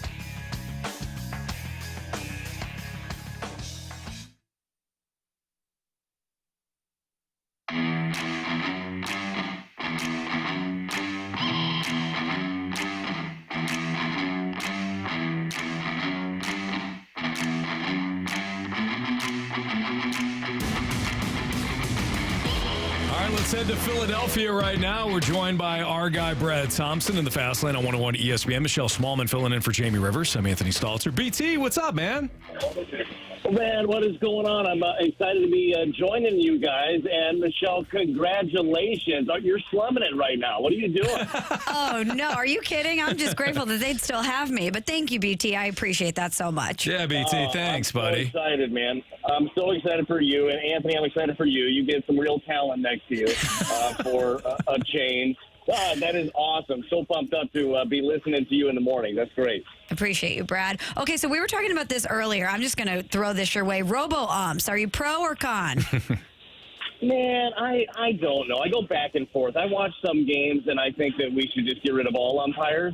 And then other times, I want somebody to yell at, Michelle. I want somebody to, be upset about. I want afterwards when I'm, having a cocktail at the bar, be like, "Duh, did you see Angel Hernandez? That was awful." So I think that I just want something to complain about. You know what I do want is, and I want this now, I want the challenge system to be here. Because you don't need to go full-on robo-umps, but they're doing it in the minor leagues where you can challenge a call during an at-bat. So take Adam Wainwright, for example, last outing for him. He had a call that did not go his way that was a strike, and he challenged that, got it right. Maybe that whole game ends up changing. I think that we've seen a lot of those. Contreras gets thrown out of the game because he got screwed on multiple calls. Well, maybe that doesn't happen. He gets another crack at it. I would like to see the challenge system come in, but I don't think I'm full-on ready for the robot umps. Where are you guys landing on it? I say no. And, Brad, you said it. I was thinking about it earlier. Every time an umpire referee screws up, we have something to bitch about. So, I mean, it really is kind of nice job security for us. The fans get nice and upset. We get nice and upset. But for me, Brad, the umpires are part of the game. And the idea of, hey, we can make this perfect. There's no such thing. We're thinking of the perfect vision, the idea of it, without actually implementing some of the things that could go wrong. And a lot could go wrong. I'm fine with the current system the way it is. Yeah, I said... I'm with you on that one. I was going to say, Michelle, where are you at? Brad, I said that while I would like all of the calls to be accurate and precise, I worry that it would be too homogenous. And I also think that if baseball is going to implement this, the technology has to be so sound. It has to be not 100, it has to be 200% correct. And after baseball just had this uptick in viewers and people coming to the ballpark with all of these rule changes, it was such a great success. I would marinate in that for a while before I threw something like the robo umps into the mix. I'm with you. I'm also Googling homogenous right now as we speak. So if I appear to be lost. No, it's going to be here at some point. I think that there's just too much traction towards it. They put too much money towards it in the minor leagues. They're testing it out. It is going to happen at some point. But to your point, Michelle, the technology is not quite there yet, not quite ready for it to take over. And I'm not ready to stop complaining about whoever the umpire is behind the plate and how they shifted the game. So well said. It's going to happen, and then we'll find something else to complain about. That's right. Yeah, it's true. There's always something to complain about. Brad Thompson joining us right now on the Fast Lane on 101 ESPN. BT, I don't know if I could be any more impressed with just the swagger of an individual than I am with Masyn Winn. I thought he handled the whole Pete Alonso Lonzo debacle with class and professionalism and grace, and he seems like a cool customer. What have been your impressions? Did I sound old there, Michelle? A cool customer. He's just a good dude. I'm surprised you didn't throw out some finger guns. Yeah, a cool customer. Okay, Michelle, thanks. When you're going to Bristol. That's right. That's right. 2 hours. Brad, what have been your impressions with Masyn Winn, not only on the field but off the field? No, Grandpa Stalter, that's actually a really good question. Something was coming. I knew something was coming. So he's incredibly poised. He's incredibly confident. And he carries himself like he's been here. Now, that doesn't mean that everything is going to go perfectly for him. I think that you've actually seen it over the last couple of days, his ability to slow down the game a little bit. We were talking to Ollie Marmol about him actually just a little bit ago in his office. And, like, that's part of it is being able to slow the game down. He's still a little bit jumpy in the box, but he is so confident. Like, he's not here at the big league level trying to get his feet wet, trying to figure it out. He's here because he knows he belongs here. And honestly, if you ask him, he knows that he belonged here out of spring training. Like, he wanted to be a part of the club. If you were just taking the best players out of spring, arguably should have been on the club. But they wanted to get him some reps in the upper minor leagues, and he took advantage of it. He tore it up. So he hit for average. He's a great defender. He's got a great arm. He's got the speed. But the biggest thing at this level is, does it get to be too much for you? I think actually this series is going to be a really good test for Masyn Winn, for Jordan Walker, for any of the young guys on the roster. The Phillies are in the thick of things right now. They've got a 3.5-game lead in the wild card. They've got a talented team. You're going to run into some big-time pitching the next couple of days specifically, and the atmosphere is going to be nuts. I don't know if you guys know this. The Phillies fans are very passionate, and they might not be the nicest to the visiting team. What? Even the fanatic might, in fact, curse somebody out. Like, it could happen. Wow. I've seen it. So I think it's going to be a great test for these guys. And for Masyn Winn, I think that he's ready for it. I think that he'll make adjustments quickly, and we'll continue to see him grow at the big league level. But it's going to be a fun series, I think, for him specifically. Brad, we know that in the offseason, the focus is pitching, and more pitching. And earlier in the show, we did this exercise, and I would love to get your take on it. Andrew Marsh gave us a fictional $80 million. And I know that you don't have contracts in front of you, so we can just get like a random hypothetical. But if you had a wad of cash in the offseason, is there a pitcher out there that's at the top of your wish list that you would want to spend on? Yeah, Shohei Ohtani, even if he can't pitch, I'll still keep him. We'll make sure. Get him at a discount now, Brad. That's it. We were having this conversation at dinner last night. We fixed all the world's problems. You get him back, and this was Chip Cherry, who's sitting right next to me. This is his brainchild. You sign him at a discount, obviously. He's damaged goods. Sure. And then come September, he's ready to go. No, if I had a pitcher at the top of my wish list right now that is attainable, I think it's probably Aaron Nola is the guy that I would have up there. I'd also have Sonny Gray on that list, on the short list of guys that I'd want to have around. Guys with pitch ability, throw strikes, can miss bats. Those are two that would be top of mind. Now, contract-wise, I don't know what that is going to look like. There's north of $20 million a year, for each guy. I think Nola gets at least a $100 million contract, if not way more than that. So the Cardinals are going to have to, Michelle, as we've talked about a ton, they're going to have to get very uncomfortable. And you're in such a spot right now, you can't wait for development. Chase Hentz isn't ready to help you at the big league level next year, and that's what takes you over the edge from a team that is sitting in last place to a team that's going to win the division.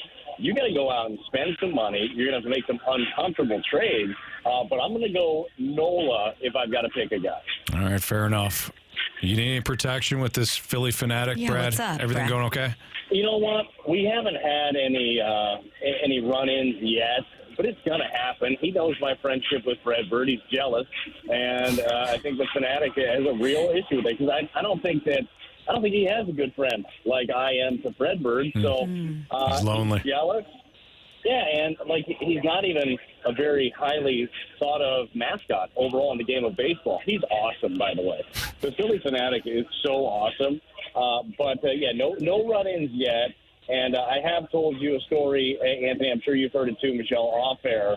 And I can't tell you the full ones, but I did hear him totally wear out Jason Mott, who was our rookie pitcher, who was wearing, at the time, it was like the pink backpack, because we just did that to be jerks to each other. The young pitcher had to have the pink backpack full of snacks.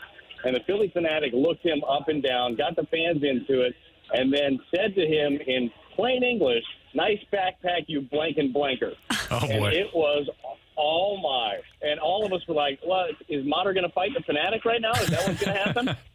But, yeah, you're going to get it from a little bit of everybody here in Philly. But, no, the fans are awesome. The people are great. It's going to be a really good test of the series. The Cardinals have a chance to play spoiler. We were talking to Brian Bartow, the head of the PR for the Cardinals, and he said 31 of the remaining 34 games are against teams that are in playoff position right now. So these boys are going to get tested. Brad, having said that, if you need to put that Philly Fanatic, down, we'll bury the body, okay? These mics are off. I know. You are the first person I'm going to call if we've got to bury a body. Yeah. Do you know that? Yeah, absolutely. Italian, and I drive fast, so yeah, we're good. All right, Brett. I think that'll do it for us. We appreciate you, man. Have fun in Philly. We'll be watching and listening tonight to you on Bally Sports Midwest. Sounds good. Great hearing you guys, and I will talk to you soon. All right, buddy. See ya. Bye. That's our guy, Brad Thompson, here on 101 ESPN. That Fanatic doesn't know what he's getting into if he messes with BT. It's been a long season. Frustrations. We're fed up. Frustrations are high. Yeah, correct. He needs to back down. He really does. Michelle Smallmon, Anthony Stalter, it's the Fast Lane on 101 at ESPN. We are going to play Prove Me Wrong at some point. So if you want to throw a Prove Me Wrong out there on the text line at 314-399-9646 or on our YouTube channel at 101 ESPN STL, you can. Prove Me Wrong coming up in a little bit. But I don't think we got into this conversation yesterday. I wanted to have it when it comes to Trey Lance. Potential versus production. That's next on 101 ESPN.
It's the Fast Lane on 101 ESPN with Michelle Smallmon filling in for Jamie Rivers. I'm Anthony Stalter, Andrew Marsh here as well. Production versus potential. I wanted to talk about this because Trey Lance, the news came out about Trey Lance, and some people were surprised. We actually talked about it a couple of weeks ago. I get most things wrong. This is one of the things I happen to get right. I thought Trey Lance was going to be the third string behind Sam Darnold and behind Brock Purdy, Michelle. And we talked about it. I said, this is not setting up well for Trey Lance because I don't think Kyle Shanahan knows his offense. I don't think Kyle Shanahan ever wanted Trey Lance. I think that was a John Lynch move. Lynch saw the potential and what Trey Lance could be. Robo umpires, right? Yeah. What it could be. Robo quarterback, big arm, all that stuff. And he's going to elevate the offense like Jimmy G couldn't. But Kyle Shanahan wants a very specific quarterback. He wants a quarterback that's going to be accurate, especially on the boots. There's a lot of times where it's play action. You're turning your back to the defense, boot around, pick up your receiver on the run. And not that Trey Lance can't do that, but he's still looking for a very accurate quarterback. And Trey Lance hasn't played a lot of football. Mm-hmm. So I think when the rubber met the road, he wasn't a fit. So now you have a situation where I feel like some people are saying, well, Trey Lance hasn't had a shot. He hasn't had a chance. Right. But we're talking about potential because the production really has never been there for Trey Lance. No. He hasn't played a lot of football.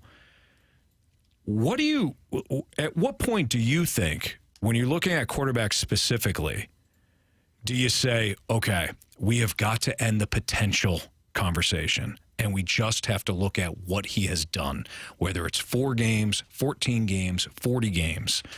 What do you think like that mile marker is to say the potential conversation is over, the production is not there, and we have to move on?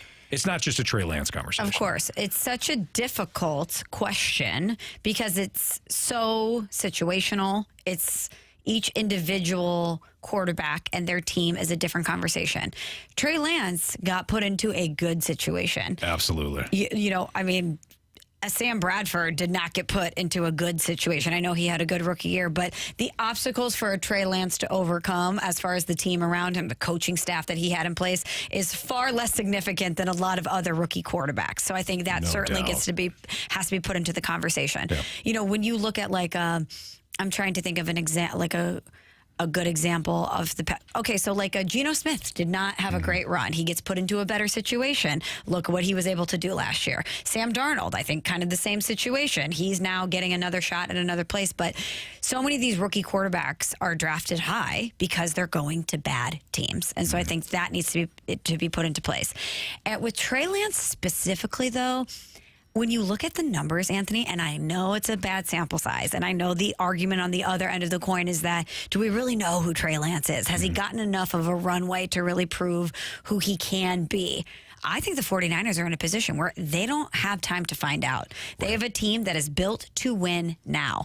So you need to put whoever you think is going to be the most productive person. He doesn't even have to be a rock star. He just has to be productive under center because you have a finite amount of time with the roster that you have to really be in contention to win, especially being in the NFC where the pathway is far clearer than the AFC. Absolutely. But let me just give you some numbers on Trey Lance, okay? And again, I imagine they're not pretty. They're not pretty. Last 2 seasons for Trey Lance. His QBR, 38. It ranks 47th in the NFL. Completion percentage, 55%. It ranks 56th in the NFL. This is among 58 quarterbacks with a minimum of 100 attempts. Okay, thank you. Okay, so 58 quarterbacks in this conversation. His completion percentage is 56th. It's a 55% completion percentage, 56th over 2 years. It's terrible. Yes. Off-target percentage, 24%. That's last in the NFL over a two-year span. Mm-hmm. So if I'm Kyle Shanahan, do I really feel? I don't think they should move on from him because any quarterback or if there's any team in the league that knows that they need to have a healthy depth chart at quarterback, it's the San Francisco 49ers based on what we saw last year in the playoffs. I don't feel comfortable saying 100% that I know what he can be, but I am comfortable saying that I am not in a position to find out. That's well said. You know what? You know what I think the death knell was for Trey Lance in San Francisco? Tell me. Brock Purdy. Yeah. So same situation. Brock Purdy was a rookie last year. Mr. Irrelevant. He was the last pick in the NFL draft last year. And he stepped in. Same offense, same talent around him, same coaching staff, same play caller. Mm-hmm. And he led the 49ers to the NFC title game. There is something to that. Correct. So we could talk about small sample size, but that kind of gets it gets combated when you talk about Brock Purdy and what he was able to do with the same sample size. So one guy got his opportunity and it fell flat. The other guy got his opportunity and he thrived. And sometimes that's what sports is all about. I like the way you said we don't know what Trey Lance is right now. The problem, though, is that Brock Purdy had a lot of playing time at Iowa State. I felt like Brock Purdy, Michelle, like when you're watching college football and you're like, what how is he not graduated yet? Yes. Brock Purdy was 25. like, what the hell? Why is he still? That's a full-grown man. My God, I was in high school when he was a freshman. Like, totally. How is he still there? That was Brock Purdy. Brandon Weeden. Brandon Weeden's one of those guys. Who's another one? Like Winky. Remember Chris Winky way back in the day? I might be aging myself a little bit, but Chris Winky played at Florida State, I swear to God, for 18 years. But he had a lot of experience, and that translated. Mm-hmm. Trey Lance did not have a lot of experience. And the one point you made I thought was outstanding. 49ers, they're a Super Bowl contender. They don't have time to wait. This is not the Arizona Cardinals. No. Yeah. So I think Trey Lance, and when Marsh brought this up yesterday, who could he go to? He's going to have to go to a bad team, which is unfortunate. But bad teams have a little bit more time to wait, a little bit more time to develop. That's not the 49ers, that's for sure. No. Michelle Smallmon, Anthony Stalter, it's the Fast Lane on 101 ESPN. Michelle took in her first St. Louis City SC game last weekend. And outside of it being 400 degrees outside. So hot. You absolutely love the experience. They're about to get one of their big-time players back in Klaus. When the offense was running through Klaus early in the season, it was outstanding. But you have a different spin on this that I found interesting. We're going to get into that next on 101 ESPN.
3, your time check is brought to you by Clarkson Jewelers, an officially licensed Rolex jeweler. Michelle Smallmon filling in for Jamie Rivers. Andrew Marsh here. I'm Anthony Stalter.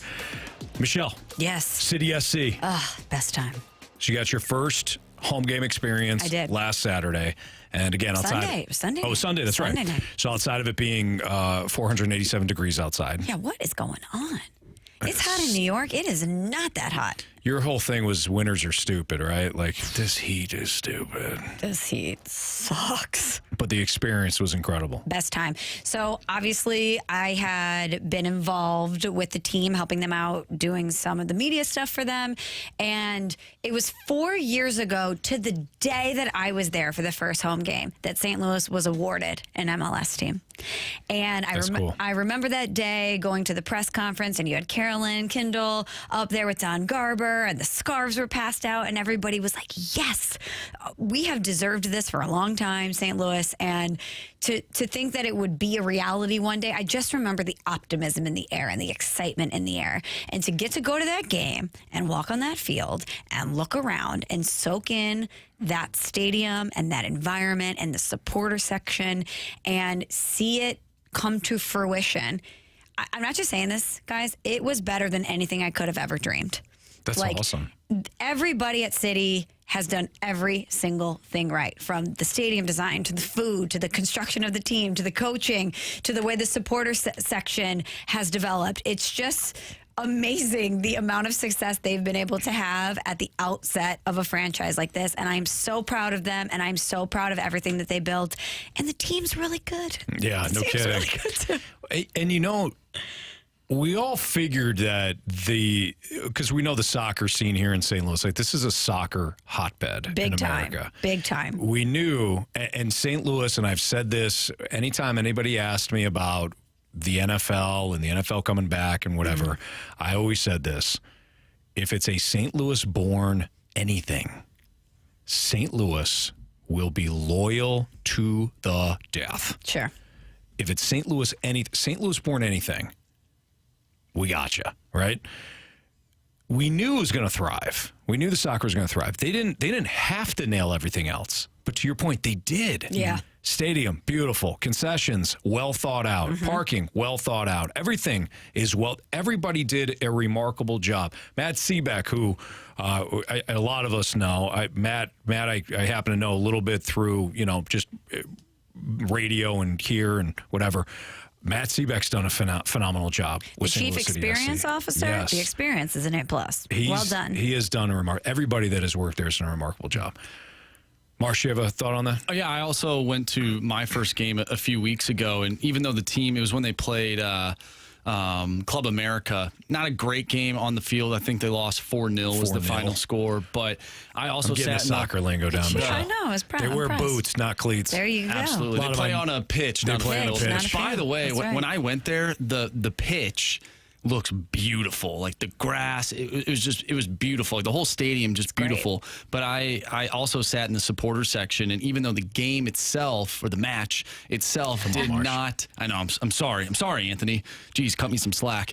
Even though the match did not go as well as we all intended it to on the field, like the experience was great. Like the energy still there in the supporter section. I mean, they are constantly having chants going. I mean, it's all night long or all day long, depending on when the game is, when the match is. And I mean, it was a great experience, and it's definitely something that I recommend people going to, especially with the Cardinals not playing all that great. It's just a great way for fans to become soccer fans.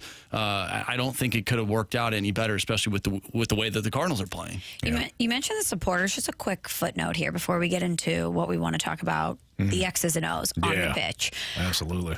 I would love to interview the flag wavers, because they're waving that thing the whole entire game. Constant. Shoulders. What is the workout routine? What is the pregame meal? You need a lot of energy to be able to wave that flag the entire time. The guys playing the drums. They're doing front races. They're doing side races. They're doing Arnold presses. The traps must be really strong. They're doing shrugs. I mean, it's insane. Yeah.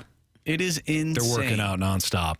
All right. So the question is, yes, we were talking about this in the office before the show. Klaus is not on the injury report. Klaus is going to be back. Exciting. Yes, it's very exciting because he has missed a lot of time. Yes. But when he was here, when he was playing, I should say, the offense ran through him, the physicality, like everything kind of changed when he was on the field. The offense, just the way that opponents prepared for City, you could tell as soon as the ball went to him, there was 3-4 defenders that were surrounding him. So from my standpoint, I'm thinking Klaus coming back, your identity comes back. Not that he's going to be playing a full match. Maybe he only plays 20 minutes and they bump him up. But just having him there, what the identity is, where that ball is going, especially when it's in front of the keeper. This is great. And Michelle, I don't think you view it as a bad thing, but you threw out kind of a counterpoint that I thought was interesting. Just a concern, just a mild concern, because you have City crushing it, still at the top of the table in the Western Conference, and Klaus is a force multiplier player, right? He is a difference maker. He improves what you do by leaps and bounds. Getting him back, especially at this time in the season, on the surface, you think, could it get any better? Yeah, add Klaus back to the mix, right? But I do wonder about a team that finds success when the star is out and they find that rhythm. What's it like to reinsert the star back into the equation? For some teams, it's hard to find that again. It's hard to revert back to, okay, Klaus is now back out on the pitch and we need to adjust what we're doing to feed him. And I have no doubt that Coach Carnell and Lutz know exactly how to deploy him and exactly what to do tactically. Because so far up to this season, they have given me not one reason to question them. But I do wonder from a player perspective what that is like when you have somebody like that comes back. Yeah, because you're almost like, okay, I know what my role has been for the last, 10, 15 matches. But with him back, you kind of see this in hockey sometimes. You hear Jamie talk about it. I was just thinking it's like and we talk about it all the time in hockey. You're on the ice. You may have time and space, but there's Brett Hall, or there's current wise there's Connor McDavid, or Nathan McKinnon. Do you start to alter your game a little bit? I don't know if Klaus is on that level, but you brought up a point. You brought up an argument that I hadn't thought of from a chemistry standpoint, because I'm like, okay, Klaus is back, you're good, but you have been good. Your offense has been good. When you've faced some tougher opponents, they've had a way of really kind of shutting you down and doing it in a way where even though you have possession of the ball for a great period of the match, they still find a way to keep you off the sheet, right? But now that you have Klaus back, everything's good, everything's solid. You're right. The offense has been great. There's a rhythm. Giacchini's been great. Nico's awesome. He's my favorite player. Been great. They found ways to score. So, I don't know. I think it's going to be very interesting just to watch how this unfolds. They're going to win it all. Wow. No, I agree with you. Inter Miami got somebody recently that's been pretty good. He is schooling people. We talked to Kyle Hebert about that. What did he say? So, we talked to Kyle yesterday. Kyle, I feel, has slowly adopted Jamie and I's mindset, which is, even though it's soccer, you got to put that fool right into the pitch. Big time. And you have to, within the confines of the game, punish that bleeper, You just established dominance. Yes. Correct. But Kyle is saying that... Welcome to America, buddy. Right. Thank you. Yeah. Red, white, and blue. Right. I hope you enjoyed that celebration early on. Yeah. Now we're going to break your clavicle. Drink some beer and hot dogs. Let's go. Kyle Hebert said, though, they really don't allow that. No, they don't. Especially with something about a yellow card, red card. Messi's baseball card. I don't know. His bodyguard. I saw a video of Messi's bodyguard on Twitter who just kind of... Is he yoked? He's yoked. I think he was in the military and just literally follows him around like a shadow. And he's right there on the sideline. Oh, really? Right there on the pitch. Yeah, and if there was someone not streaking, but trying to run on the field to take a video or a picture with Messi, he's literally right there. It's not the guys wearing the yellow, the yellow shirts and whatnot, the security guys at the stadium. It's this guy. he's right there, and he will bury you. Wow. Okay. But what about if you're a player on the opposing team? I still think it. I still think he's going to get him. I think so. Maybe Slide tackle too hard, and you're going to get taken down. We have to rethink our approach here. Like on this. Stubby Clapp did to Pete Alonso, Oh yeah. Maybe it is Stubby Clapp. I didn't get a good look. Maybe it is Stubby. Yeah, that's true. Hey, I mean, look kind of similar. That makes sense. All right, it's a Fast Lane on 101 ESPN. What teams are under the most pressure to win right now in the NFL? Michelle threw out an interesting nugget about the Dallas Cowboys that might have them kind of atop of the list. We'll tell you what that stat is next on 101 ESPN.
Okay. Our boss just came in here. Uh-oh. I don't know what you as listeners did, but apparently he got flooded with calls and emails about the Gauntlet. Yeah. What'd you guys do yesterday? We didn't do anything. Michelle. You was upset. Well, okay, so here's what happened yesterday in the Gauntlet. Tell me. Okay? We played out the Gauntlet as is, and then Jamie started to read the text line. Mm-hmm. One of the questions from our guy Grant, who had been doing a phenomenal job with the questions. Always does. One of the questions was, what is the most poisonous snake in the state of Missouri? Good question for random. Yeah, it was the copperhead. It's a copperhead snake. Really? Didn't know we had those here. There was a fair amount of people that were incredibly upset and were texting in with, you guys are it's not poisonous, it's venomous. Isn't venom a type of poison? That's what I thought. That's what I was saying. But people were like, they were unbelievable about it. They were hammering us and they were hammering the question. And somebody called us, what was it, Marcia? Clown show. Clown show. We should be wearing clown shoes. How dare they? Yeah. Snake enthusiasts. Apparently. Chiming in. But we got so much of these that the bosses said, you guys you're done with the Gauntlet. Like, we're done here. Oh. A Gauntlet suspension. Mm-hmm. But that's a signature program. That's what we thought. Signature segment, if you will. So we weren't going to do it. We weren't going to do it today. So are we being punished or are the listeners being punished? I thought everybody was being punished, quite frankly. Mm-hmm. But the bosses were tired of it. They're tired of the text line talking about the different questions, the way the questions were phrased. Yeah. We're not being accurate. But apparently, Tommy Batter got so many calls and texts from people demanding that the Gauntlet comes back and Grant be reinstated. Yeah. We're going to do it. People's voices have been heard. We did get one email that referenced the National Library of Medicine. And actually on the National Library of Medicine, it says there are 5 poisonous snakes in the state of Missouri: the Osage copperhead, western cottonmouth, timber rattlesnake, eastern Masaga rattlesnake, and I'm not even going to say this word, but just another rattlesnake. So there are 5 poisonous snakes. Yeah. So we had to reference the Library of Medicine. Tommy printed off one of the emails that he got. Said someone made a mistake. Certainly not worried we're losing the job over. If you want to avoid this from happening again, drop the random section of the Gauntlet, but bring the Gauntlet back now. But I love the random section. Either way, the people have spoken. And he uplifted the suspension. Mm-hmm. Gauntlet's back at 4:30. Oh, at 4:30. So coming up next. Coming up next, Gauntlet. 4:30. Yes, all right. I don't want to do a show without a Gauntlet. The Gauntlet is the fast lane. The fast lane is the Gauntlet. I don't think I like where you're going with this. It's a 4-hour show. There's a lot going on besides just the Gauntlet. You do not take a second off on this show, okay? Every second, every segment, every topic, every interview, A+ content, okay? Good call. But I look forward to the Gauntlet, as I'm do sure I. a lot of our great listeners do. So just because of the snake enthusiasts, the vocal minority snake enthusiasts, everybody else shouldn't be punished. Oh, I agree with that. Apparently, so do the bosses. The 618 makes a fantastic point. This is an educational show. We're all learning together. God bless. Yeah, well this is a big time in sports said. Radio here in St. Louis. Is that the Gauntlet is being reinstated. Thank God. All right, it's back.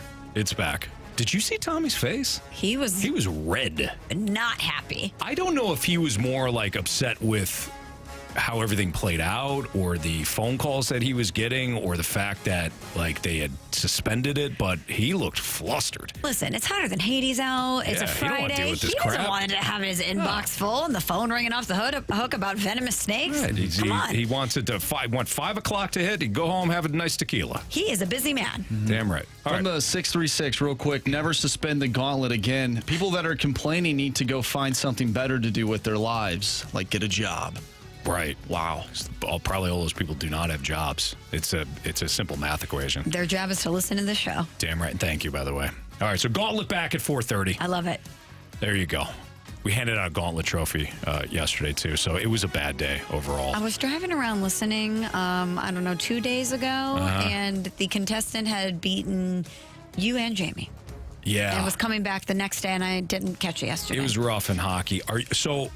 You're completely unprepared for this because we did not have Gauntlet on our rundown. No, Are we you going to don't. participate? Oh, I don't know. Are you going to be a contestant? Because if somebody... I'm so bad at trivia. You don't have to. I used to have to fill in for Randy in the morning on the fight when he was gone, and I would get such anxiety. Because you can know something and see it a million times. When you sit in that chair and you hear the music and the questions are coming at you fast and furious, it's hard to process. Your brain something. shuts off 100%. sometimes. So I'll do it. You going to do it? I'll do it. Michelle's in. Perfect. But no one's going to want to take me on, so that's why I feel safe doing this. From the 636, my job is to listen to the show. Thank you. It's a great job to have. Yes, we appreciate you. Okay.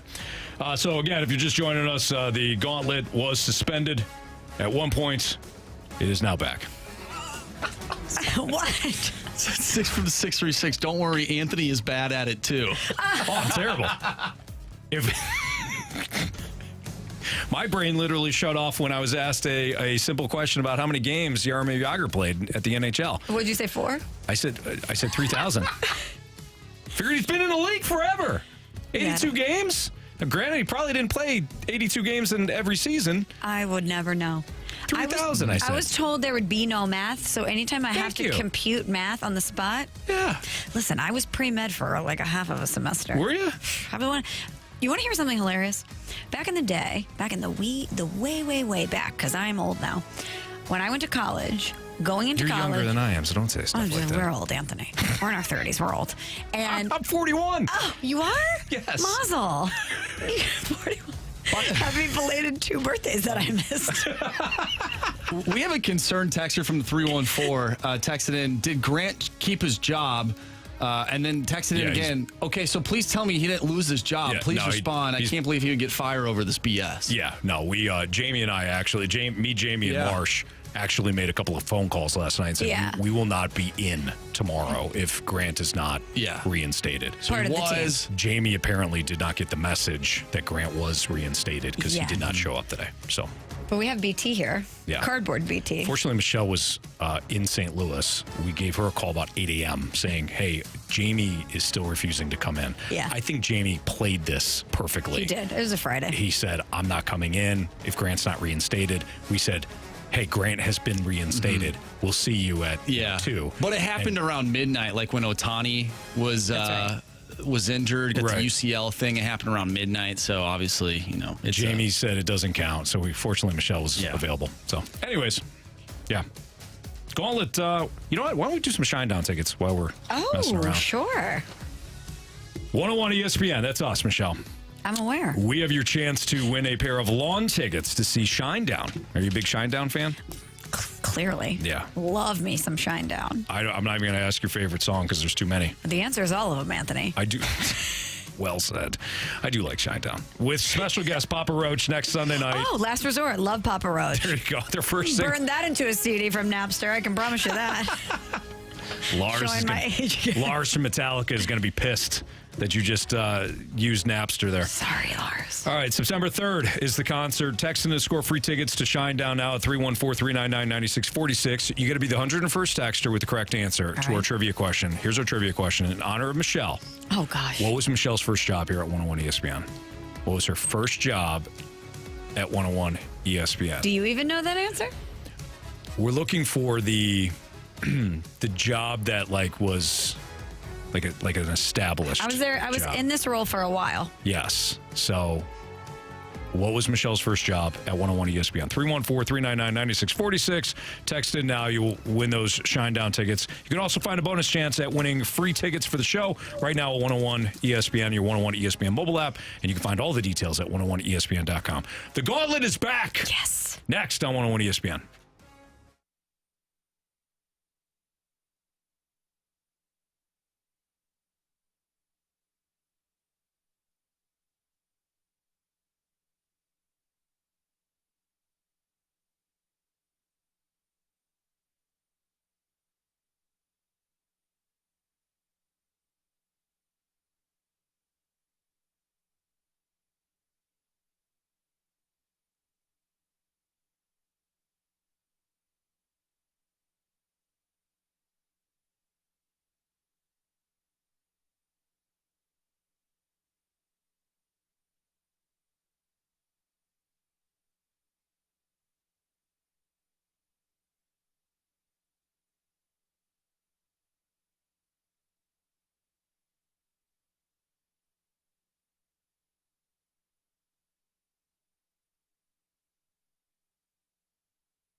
101 ESPN Sports Center.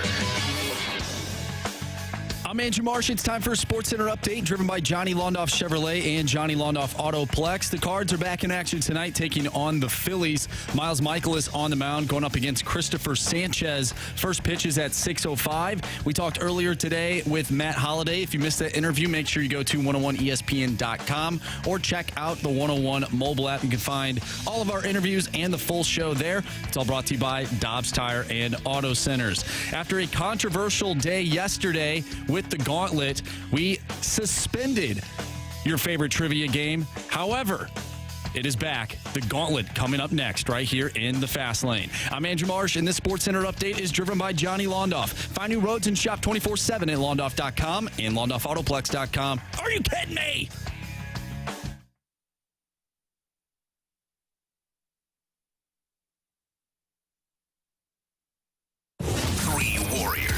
Four categories, one challenger. Can you master the Gauntlet? Brought to you by Master, your hometown source for business communications for more than 30 years. Visit masstour.com. All right, after you called and harassed the bosses here on 101 ESPN to have the Gauntlet put back on, apparently one of the mic drops came in and it was vicious. Ooh. So the bosses heard and lifted the suspension on the Gauntlet. So thank you. Thank you for everybody that texted in. Thank you, people. Well done. We appreciate you. Gauntlet is back after it wasn't even a one-day suspension. Back and better than ever. No. Darn right. Actually, it was. I guess it was technically a 24-hour suspension. Yeah. But it got lifted. Yeah. Mm-hmm. So it kind of felt because like of you. Major League Baseball's strike, or last year? There was a strike. People forget about it. Yeah. Last year? Was it last year? Yeah.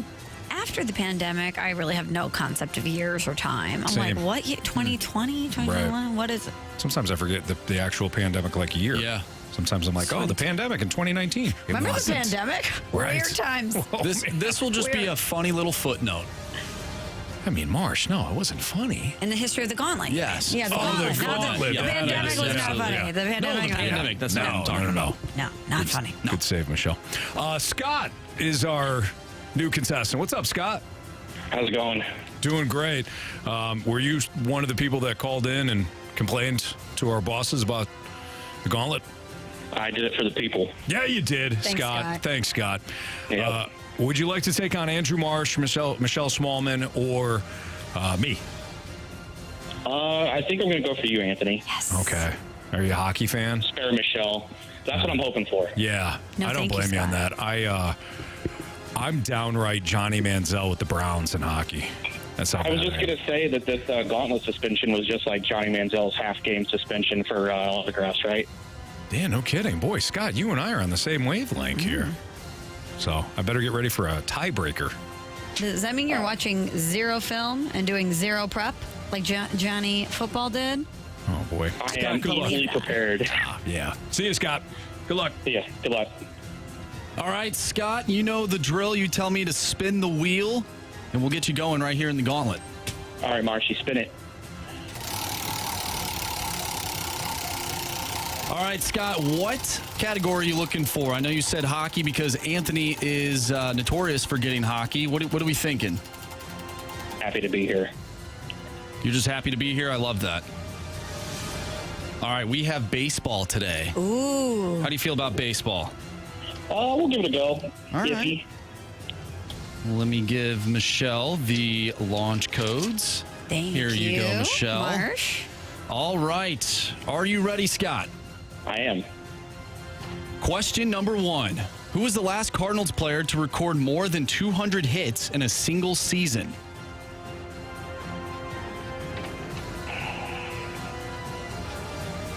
I have an idea, but I'll take the options. Your options are Matt Holliday, Albert Pujols, Matt Carpenter. My idea was Matt Carpenter. I'll go with Matt Carpenter. Final answer? Yes. Question number 2, Scott. Who leads all of Major League Baseball in RBI this season? I'll go with Matt Olson. Final answer? Yes. Question number 3. Name the only team in Major League Baseball to never appear in a World Series. Ooh.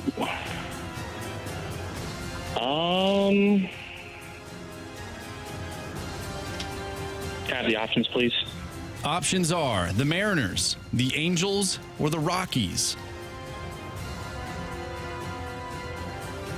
I'll go with the Mariners. Final answer. Okay, final question, Scott. What year was the final season the Astros were in the NL Central?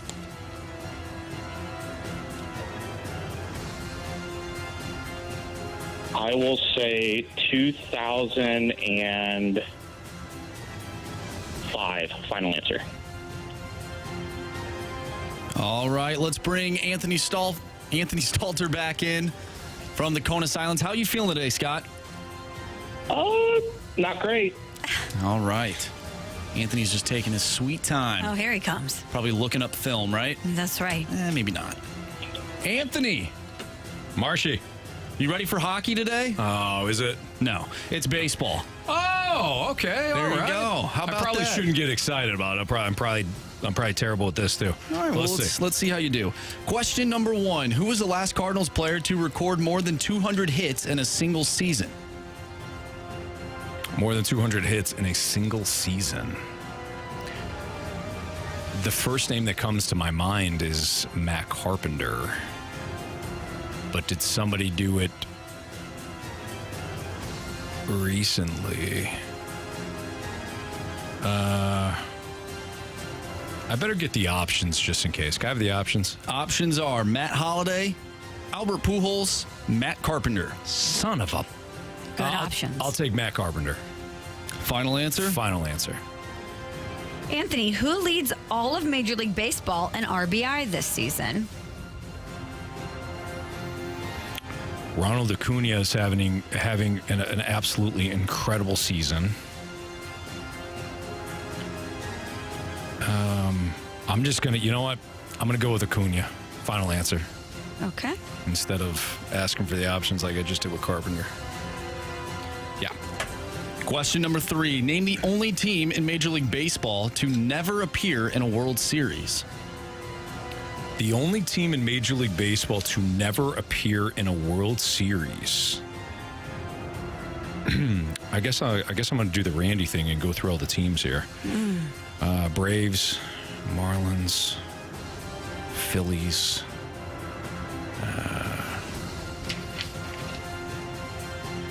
Brewers, Cardinals, Reds, Pirates have, Giants, Dodgers, Rockies have.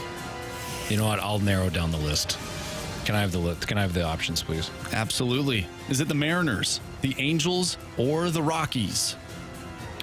All right, the Angels were in 2002. The Rockies were in 06. No, sorry, 07, because the Cardinals were in 06, so it's the Mariners. Mariners, final answer. Final question, Anthony. What year was the final season the Astros were in the National League Central? Oh, who remembers this? Come on, Michelle. Suspend the gauntlet again. Last year they were in the NL Central. Well, they were still in the NL Central in 2005 because they played the White Sox in the World Series. Did they make the jump after that? So you're saying the last season? What year was the final season the Astros were in the NL Central? I'm going to say 2005. I'm going to go on a limb there. 2005, final answer. All right, let's go over these questions.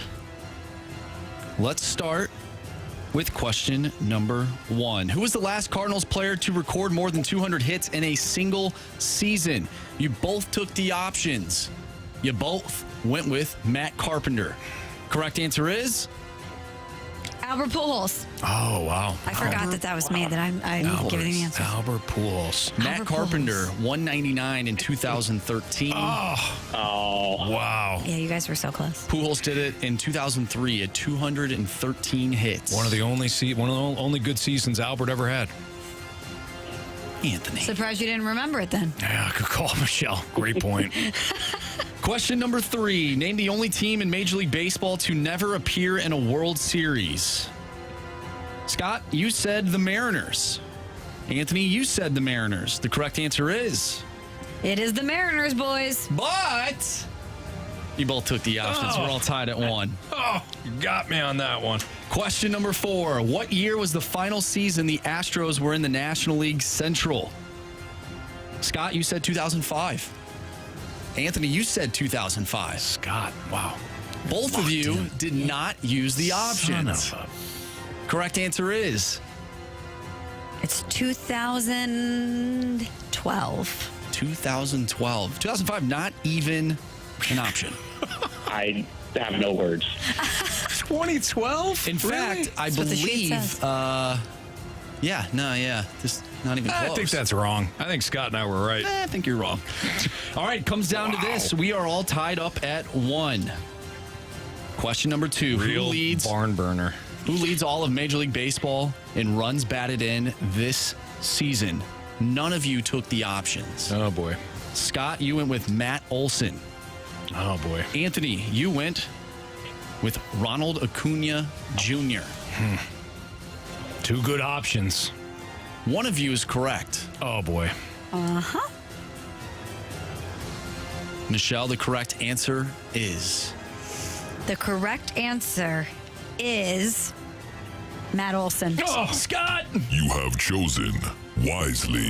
Nice job, Scott. Nice job. We were on the same playbook, I guess. Yeah, no kidding. Sean McVay's playbook. Sean McVay's playbook, exactly. Well done, Scott. You get to party all weekend now, man. And Monday we'll have you back. You'll take on either Marsh or Jamie Rivers. Congrats.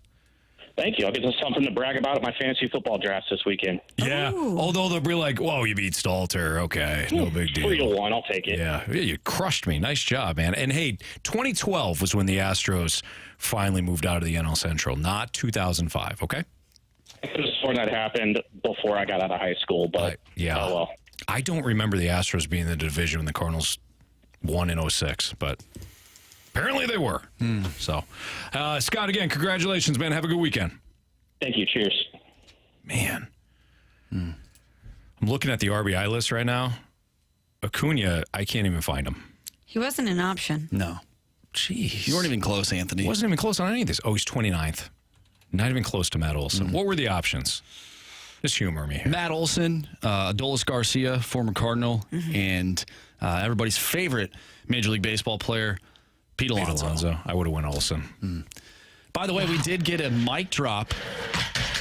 But he didn't use the option, so he still would have lost. Yeah, you still would have lost. Okay, Michelle, but I'm talking saying. mostly about my pride right now, Okay, I understand, which is way down. I understand. My self-esteem couldn't be lower. Right. So I'm just saying, if I would have took the options, sure, I would have lost again, but I would have had Matt Olson. But you can put your head on the pillow at night and know you would have lost either way, Anthony. That doesn't make me feel good. Like at all. Maybe this mic drop will make you feel good, Anthony. Oh, boy. Thank you for reinstating the Gauntlet. I appreciate it very much. I love to listen to it. I love to learn. Sagittarius, always seeking knowledge, and wide open spaces.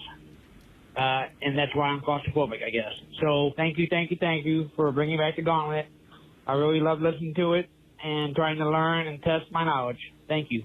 All right. Well, you're welcome. Look at that. That is why we brought the Gauntlet back. Yeah, right there there, you have because of some him. people that were complaining, and they're ruining it for others. But we get people like that love this part of the show. Absolutely, and we can't take that away from them. When the people were complaining, hopefully they get bit by a cop. Never mind. You know what? I was going to go. I'm not in a good place right now, and I was going to go to a very dark place, and I don't want to do that, especially not after that mic drop. Let's keep it light. Sagittarius. I didn't know that they like to learn. What are you guys? What's your signs? I am an Aries. Ooh, uh-oh. What the hell was that? Just saying. What do you mean? I'm a Pisces. Oh, of course you are. My wife is a Pisces. Kristen's a Pisces. Yeah. Well, shouldn't we be the same? Wait, yeah, We're the you're same March. month. I think. You So guys- there's a cutoff. Yeah. It must be. There's- Are you There's a after the 20th? I'm the 30th. There, that's what it is. I think it's the 21st is the cutoff. I could be wrong. You could have been an Aries, which apparently Maybe. to Michelle is the next to just cockroaches, I guess. I'm a Leo. Leo is an Aries. Will they clash? It could be good, but it could also be really, really bad. And trust me when I tell you, it can be really bad. Vicious. Bad. You're a lion. Venomous, if you will. I'm a war god. You're a lion. That's how it works. King of the jungle / queen. Just saying. Yeah. Just saying. Marsh, you're like, I think I'm a fish. Yeah. Or a few of them. I think there's 2 of them. I don't know. I could be wrong. There is. I think there's Is two. there? There's I 2? think there's 2. I'm a fish. Yeah, but 2 of them. Yeah. Yeah. Hey. All right. 2's better than 1. Yeah, very true. Very, very true. All right, let's see what's trending next on 101 ESPN.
What's trending in the world of sports? The Fast Lane has you covered. What's trending now? Brought to you by Goodwill. Donate to Goodwill and get a half-price Cardinals ticket voucher.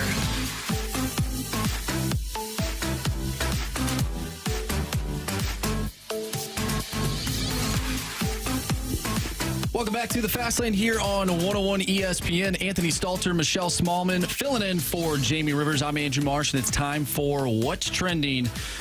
Guys, Lynn Worthy tweeted out that Nolan Gorman will be available off the bench tonight, and he should be in the starting lineup tomorrow. Thoughts about Nolan Gorman getting back into the fold?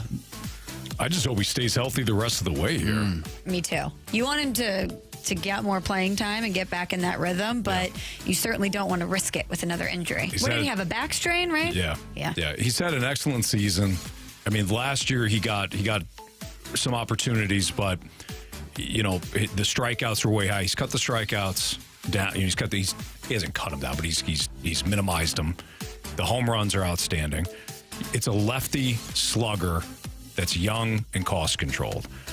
It's a dream. But if it certainly is. It's a dream. But he's got to be available. So if he's not, and he's banged up all the time, that's going to be a big time problem. So I hopefully it's not a situation where it's like Tyler O'Neill and all that, where it winds up being a problem long term here. But if he can come back and he's good, cool, good. And I would not trade him for pitching in the offseason. They're going to have to train somebody, Anthony. I wouldn't trade him either, but I would rather see them free up one of the spots. Like Tommy Edman's a really good player. Brendan Donovan's a really good player. But I would rather deal from that pool, especially like Tommy Edman. Again, this is nothing against Tommy Edman, but he's a little bit older. Somebody that should have plenty of trade value, but I think that you can fill in Tommy Edman's role as opposed to losing Nolan Gorman, and then you're searching for more young left-handed power hitters. I don't like that. How many years have we been talking about that? Developing a young power hitter, especially a left-handed bat? Yep. I mean, seriously, we've talked about this for what? 3, 4, 5 years? It was always pitching, and that we were like, when are the Cardinals going to be developing hitters from within, superstar hitters? Here comes Jordan Walker. Here comes Nolan Gorman. Masyn Winn is here. Like, the future is finally here, and they're getting that seasoning. I wouldn't want to remove from that equation. Right. Just because quite frankly, because you screwed up when it came to pitching. Yeah. You didn't develop pitching. You had a bunch of first rounders that came through. Dakota Hudson has looked fine now, but Dakota Hudson was a first rounder that up until right this second hasn't really developed. Jake Woodford hasn't developed. He hasn't shown you. Jack Flaherty was just traded because the injuries and everything caught up with him, which happens. Alex Reyes was injured. This is a player that you had brought in, I think, from the international market. Like, you had some pitching that you missed on. Not to mention, you give up Sandy Alcantara in a trade. You give up Zach Allen in a trade because you wanted that middle of the order bat and Marcell Ozuna. Okay, fine. But you've missed now a big window here with pitchers that you either drafted or you traded, and it has left this gaping hole. So do you really want to give up now a young left-handed slugger because you screwed up on your pitching? I would rather have him, Walker, Winn be part of my future, along with, of course, guys like Nolan Arenado and Newt and whoever else. What are your guys' thoughts on bringing gloves to baseball games? I never have. As an adult. Yeah, I never have. Yeah. If you do it, great. If that's your thing, cool. I'm not going to knock somebody that likes to do that. It's great. No problem. Okay, perfect. This fan in Chicago watching the Oakland A's take on the Chicago White Sox. He didn't need a glove to catch a 103.8 mile per hour home run with his bare hand, with food in his hand. Didn't drop the food, caught the home run by Brent Rooker, and I mean, I don't know if that's impressive. That is very impressive. Did he break any bones in his hand? I mean, I just imagine. Apparently, this guy's a mutant, so he probably just palmed it and had no issue with it. And he didn't spill any of the food? That's the most impressive part. Yeah, well done. But I've never brought a glove to a game. You're looking at me like I have. Marsh? I don't even own a jersey. I'm not bringing a glove. As an adult, I've stopped the jersey thing. That was a while ago. I did wear a city kit to the game. Did you? Okay. Yeah. There you go. It was fun. Not a glove person. No. I do wear jerseys, though. What's your favorite jersey that you money have? on them. So my favorite one that I have. Yeah, that you wear. To the Cardinals game or just in general? I mean, I have a few. Probably a hockey sweater. Hockey jerseys are my favorite. Or your jam? They're my jam. I have one that is what is it? Seton Hall, which is a Mighty Ducks D3 Mighty Ducks, the team that they play against. Oh, really? Yeah, that's my favorite jersey. How Seton Hall niche. Warriors. I love it. The My favorite Seton Hall one. Warriors. Yeah, it's an Adam Banks jersey. Is when he played on the 'Cause he varsity played on the team varsity for team? like one game. That's incredible. Love That's Banks. my favorite jersey. Before they said, we want Banksy back. Yeah. This was after his stint with the Hawks? So yeah, As well he was with the Hawks, yeah. Okay. and then he was on the then varsity he was a Duck. team. Then he went to Seton Hall with the rest of the team, and then he became part of the. Well, he's the best player out of all of them. He is. He had the most skill. Yeah. Absolutely. Skill, so speed. naturally, Yeah. he's freshman on varsity. Born to be a Right. star. He's But- no Charlie yeah. Conway, who just was scrappy. Yeah, he's scrappy. He had Yeah. a big heart, Charlie. You know, you don't want to knock his enthusiasm, his passion. No. What a great leader. Certainly a glue guy. You know, that 100%. Charlie Conway. You know what Charlie Conway was like? He was like a less tough, less gritty Pat Maroon. You know, For sure. like a guy that the other team might overlook, but he's going to make you pay. Right. 1, 2, 3, triple deke. He can come in. Yeah. You know, nobody thought Pat Maroon was going to be the hero, the hometown hero, Right. baby. Right. Just like Charlie Conway. Everybody thought it would be the Adam Banks of the world. Everybody Absolutely. underestimated That's right. Charlie Conway, He's but he just came in. a great leader. You know, D2, he ends up not playing in the Yeah, gave up gold his medal jersey. game. Gave it up to Adam Banks. Yeah. And then in the third one, he decided not to take the shot, and he gave the shot to, of all people, Goldberg. Yeah. Right. Who was a goalie Yeah. And playing out. just while we're here, shout out to Julie the Cat. You know what I'm Julie saying? the Cat Gaffney. She got great. her chance, and she made the most of it. That's for sure. Absolutely. Check out those documentaries anytime. And that's Talking Ducks. That's Talking Ducks here on 101 ESPN. All right, we've got our sports six-pack next. If you got any more questions on Julie the Cat Gaffney and her preferred choice of, the style that she liked to play with, And I think she's from Minnesota. No, she's not from Kennebunkport, Maine. She's from Bangor, Maine. Bangor, Maine. Yeah. There you go. Any questions about Mighty Ducks, any specific Mighty Ducks players, we got you covered. Sports Six-Pack, 314-399-9646. That's next on 101 ESPN.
It's time for the Fast Lane to answer your sports questions. I want to ask you a bunch of questions, and I want to have them answered immediately. Asking me all these weird questions. Answer the question. Answer the question. Answer me! The Sports Six-Pack is refreshed by Maggie O'Brien's, your go-to Irish pub in St. Louis for over 42 years.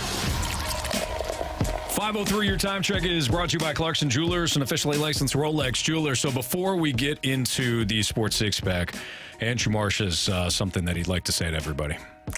I'm just getting grilled right now. I know it's Eden Hall, not Seton Hall. I was thinking of the college for some reason. They sound similar, and I'm sorry. I'm sorry. It's okay, Marsh. And not even, I'm sorry that you feel that way. Yeah, just an actual apology. Yeah. I got it wrong, and I should have known that. I should have known that. I also blame Michelle and I because we did not have your back at all. No. When you said Seton Hall, I even yeah. thought to myself, those kids were not pirates. No. They weren't warriors. Somalian pirates. They weren't Seton Hall pirates. No. They weren't Pittsburgh pirates. Mm-mm. So I didn't have your back. We'll do better, too. Yeah. We'll do better, too. And, I mean, Eden Prairie, just Right there in Minnesota. Right there in Minnesota. So, oh, man. It's just a natural marsh up right there. So, a marsh up. Marsh up, wow. Unfortunately, it's all right. Hey, we're going to put this one behind us. That's on me. We'll put it behind us. We're on to Cincinnati. There we go. Question number 1. From the 314, Michelle, I don't know if you heard, this is actually nuts, but yesterday Anthony said he wants the zoo to start charging $8 at the door. What is wrong with you? How do you feel about that? Well, as someone who was on the young professional board for the zoo. Oh, wow. Look at this. It is the best zoo in America. And part of the reason is because of the free admission. You can take your entire family in there and see creatures from all over the world in world-class habitats for $0 and Why would you want to take that away from us? There might have been a little extra part to Michelle, that, but the question is not why would you want it that way? The question would be, what else is missing from that? Why would I just want to charge people $8? I don't know, because you're mean. The question yesterday, which Marsh conveniently left out, and the texter conveniently left out, was if the Cardinals were guaranteed a playoff spot this year, would you be okay with the zoo charging $8? And I said yes, and I was vilified for it. Jamie was disgusted with me, and Marsh was disgusted with me. I, though, was disgusted with them because I got your Cardinals to the playoffs this year. Me. I got the Cardinals to the playoffs. So you mean to tell me if we, right now, start charging $8 a pop every time that turnstile goes at the St. Louis Zoo, the Cardinals make the playoffs? Correct. This season. It's a no-brainer. I'm charging. Thank you. I'm charging. Wow. This is only a temporary charge. It's not long term. No, I see. I think it's a long-term charge. That's how you outweigh. You gotta weigh the pros and cons of this deal. We didn't define that though. I mean, it was in from 8. It was in the small fine. It was in the fine print. It's from 8 from right now till the confetti falls. Yes. Okay. We're charging. When the Cardinals are eliminated from the playoffs, that's when the $8 goes away. Who wouldn't want to do that? I have no idea. Let's do it.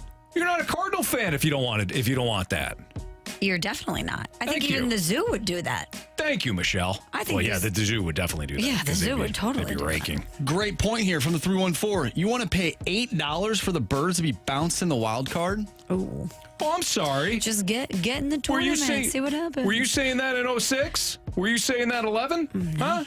Were you saying that then? Yeah, but you don't get a home game if you're in the wild card matchup. Who doesn't want to see Zach Thompson versus Spencer Strider in the first round? I want to see it. I want to see it. Actually, they probably wouldn't face Atlanta in the first.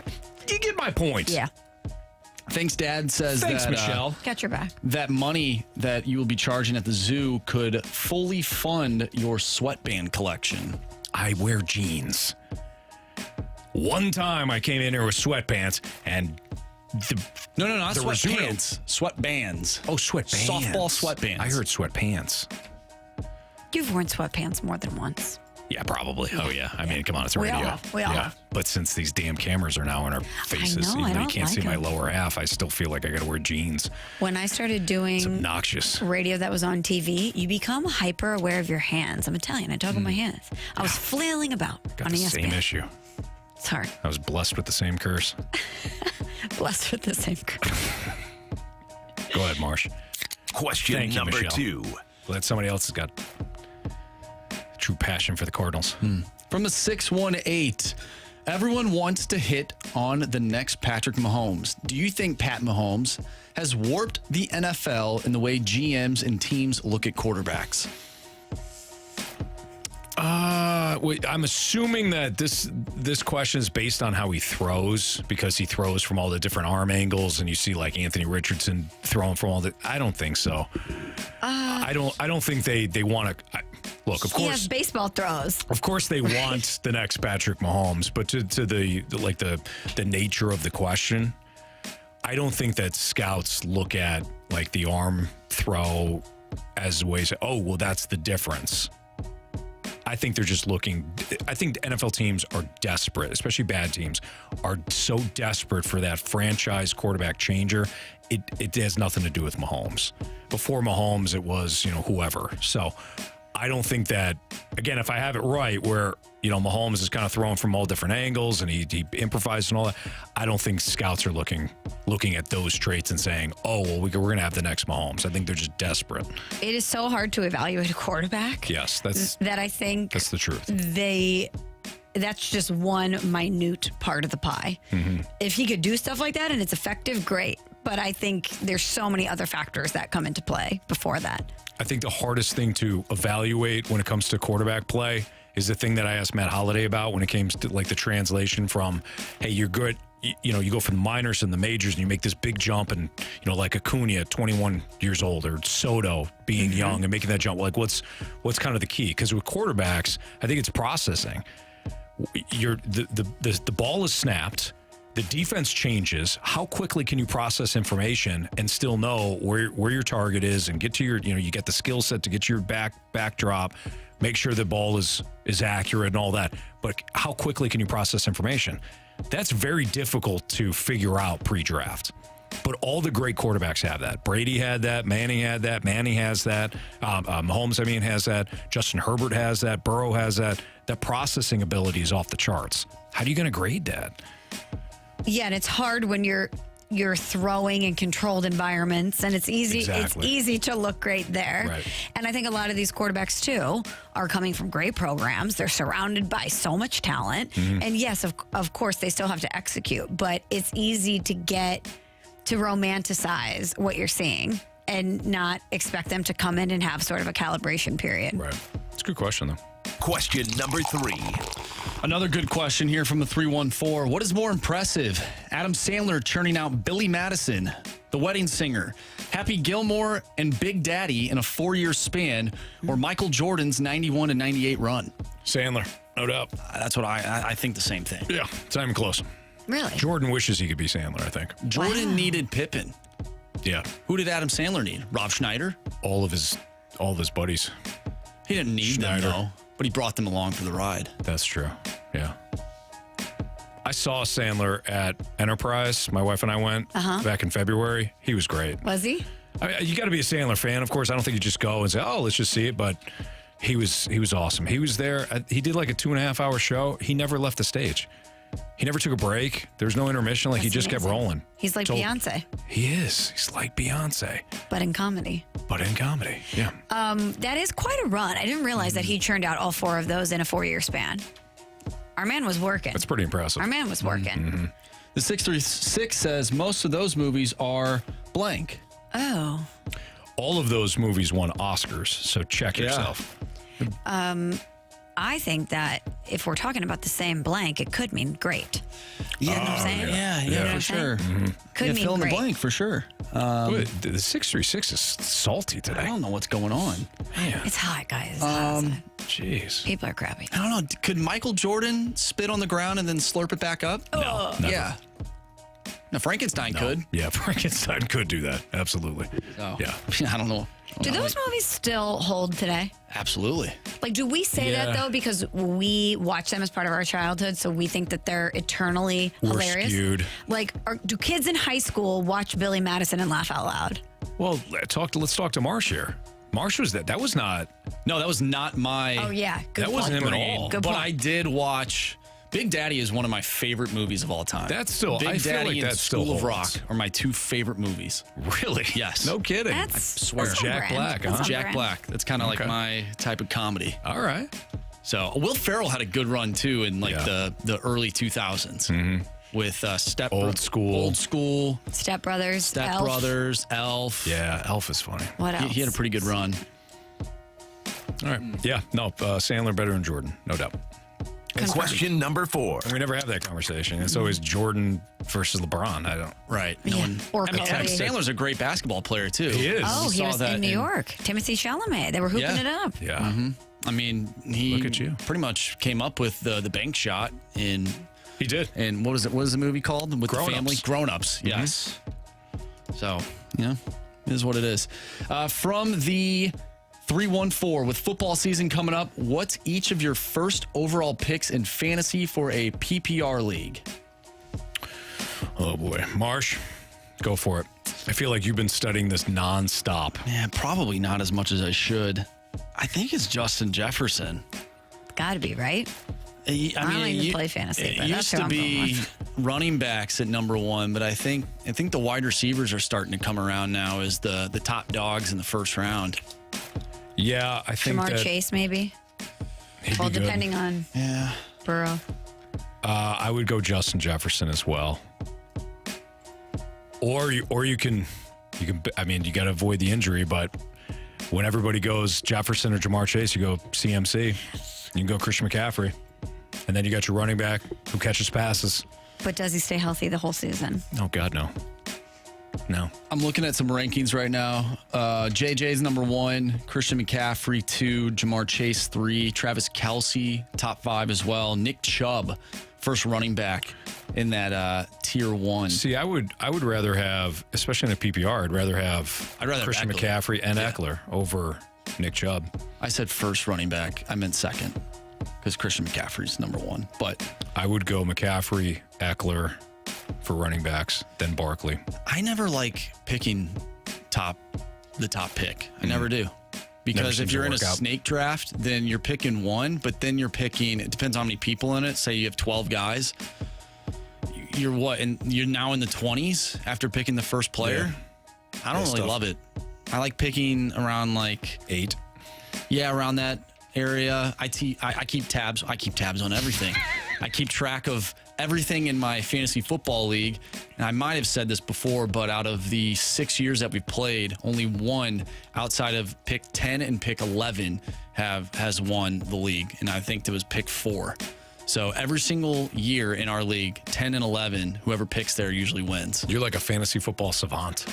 Kinda. I just love it, Anthony. It keeps me going. You're a wonderkind or a wonder kid. Wonder There you kid. go. All right. Is that it? I mean, The we have sports six-pack? more questions, but we are running out of time. Do we have a quick one? Yeah, do we have a quick one? Something about the Mighty Ducks? No. I think people don't want us talking about that anymore. Oh, did people get upset? Cancel the Gauntlet again. Uh-oh. No, I just kidding. All right, why don't we do Prove Me Wrong then? We'll play. I like it. We'll play Prove Me Wrong next in the Fast Lane on 101 ESPN.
Prove me wrong, kids.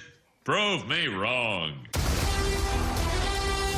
All right, time to play Prove Me Wrong here in the Fast Lane on 101 ESPN. Michelle Smallmon, Anthony Stalter. This is where you have an opportunity to throw out a statement, and Michelle and I have to refute it.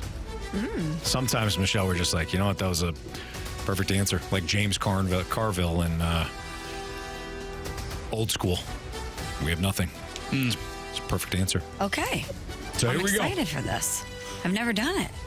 Kind of nervous. From the 636. Prove me wrong. The Cardinal way we all knew before 2015 is no longer effective in developing a World Series contender in 2023. So this is the way I look at the Cardinal way. It's a very specific way to do things, and it's about accountability. It's about getting to the field, showing up, doing your work, not only in spring training, but getting your work done before games. Very specific way to go about your business, professional. We tend to look at it and say, well, that's also kind of boring. And I think both things are kind of mesh, but it really is about a group of veteran players being a professional, getting your work in, practice hard, play hard, and making sure that everybody is on the same page. And when you don't have players that are going to do it that way and do it in a specific way, then they're going to find themselves out, traded, and maybe wind up trading the wrong guy sometimes, right? But it's about establishing that culture and a way to do things. So I don't think that the Cardinal way is the reason why the Cardinals have fallen out of contention. I think the evaluation process from the front office has fallen far behind, where they used to be kind of leaders in that front. Yes. So we are supposed to prove that statement wrong? I don't know if I can. Michelle, come on. That's the game. It's the first one. I'm going to try, but I kind of agree. I don't know if the George Kissel Cardinal way is still alive and well. You bite your tongue. All right. Here's when I think of the Cardinal way, I first and foremost, I think of fundamentals, right? Like fundamentally sound. Yes. There is a certain way that you play the game. And I think that that's still generally in place. Okay? But you don't. You don't think that. I said generally. But Your voice went up. It did. No, it's there. It's there. But I think over time we've seen an evolution of the Cardinal way. And I think most recently, when I think of the Cardinal way, so much of it is derived from a Tony La Russa Cardinal way. And I don't know if that exists anymore. But I think that's where we make the argument, right? It's not, the Tony La Russa Cardinal way is not here. At least I haven't seen it in a long time. And I certainly haven't seen it this year. But I think if we're talking strictly about George Kissel and about the origin of the Cardinal way, that is still there. Fundamentals.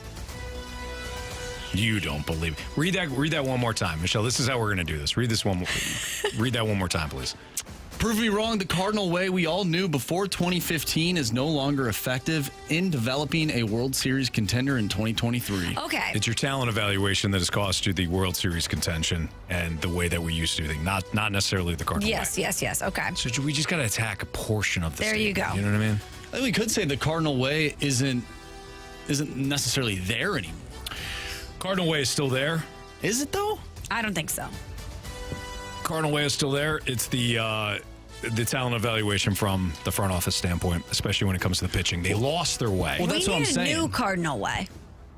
We need Cardinal way 2.0. Like the way the Astros did it. Is that what you're saying? Start banging on some trash cans, huh? When I think of the Cardinal way, I think of guys just going out there and playing baseball. Like I just feel a hard nine. Just a hard nine. Hard nine. Giving it everything they can. The foot always on the gas. Absolutely. So we have no idea what the Cardinal way is. Tony La Russa. That's a TLR that's mindset. my Cardinal way. Now today, like there's too many numbers and I don't know. I don't like it. You know what I think? The Rays use a lot of numbers. They win. Here's what I think. Though? Yeah. Okay. Wouldn't you like to be the Rays right now? Yeah. How many World Series have they won? 0. Exactly. They've been in existence for like a minute. That doesn't mean anything. The Vegas Golden Knights have been in existence for less than 10 years. They won a Stanley Cup. You know that whole system was rigged when they built that roster. Still got to get her done. Still got to get her done. Maybe the Rays would be better if they didn't play, in a stupid stadium. Maybe they could attract more fans. Maybe they get more money. They have actual stingrays in the outfield. And you're calling that stupid? I don't know. Do they anymore? Beyond the outfield. They feed those things out there? Is anybody there to check? Randy Rosarina is. There you go. I mean fans. Oh, no. Not at all. You know what I would like to see in the Cardinal Way 2.0? I would like to see, there's a very fine line between bringing in the player and the person. You want to bring in the player, but I think sometimes the current Cardinal Way is focused more on the person. And I would like to see some gamers. I would like to see some porcupines. I would like to see guys who, like Marsh said, just want to play a hard nine. And they might not be sunshine and lollipops all the time. Maybe they're not somebody that fits a certain prototype. But they come in and they play hard. And they play unrelenting. And they hate to lose. I want guys on this team that hate to lose. I want guys who want to throw up going to the ballpark right now because they hate the situation that they're in. That's what I want the Cardinal Way 2.0 to look like. We're hiring Michelle. There you go. I don't know what for, but I'm the Cardinal czar. The czar of the Cardinal Way. Darn right. There we go. From a 314, prove me wrong. My plan on getting Ohtani will get more butts back in the seat over any of your plans on getting pitching. Listen. What was that? Sorry. No, let me tell you. I'll handle this one, Anthony. Okay. The czar. The czar St. will Louis handle Cardinals. this. Don't you worry. I got your back, and I understand the game now. She's all in. Michelle's all in now. Ohtani, prior to getting injured, unicorn, amazing. He didn't win in with the Angels. He didn't win in. I always want to say that. He didn't win in LA. St. Louis doesn't care about star power. They care about winning. And one player is not enough. Maybe people would come for a month to say, oh, I saw Ohtani. If we're in the same position in August, people aren't coming out.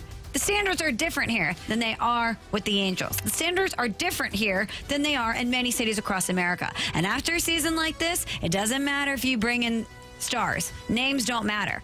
They want winning. Period, as the kids say. What about 1998? Cardinals weren't winning. Big Mac making everybody come to the ballpark. I feel like Ohtani would have that same effect. The Yankees have had a lot of star power. Correct. And they have not won since 09. Let me throw something out to you.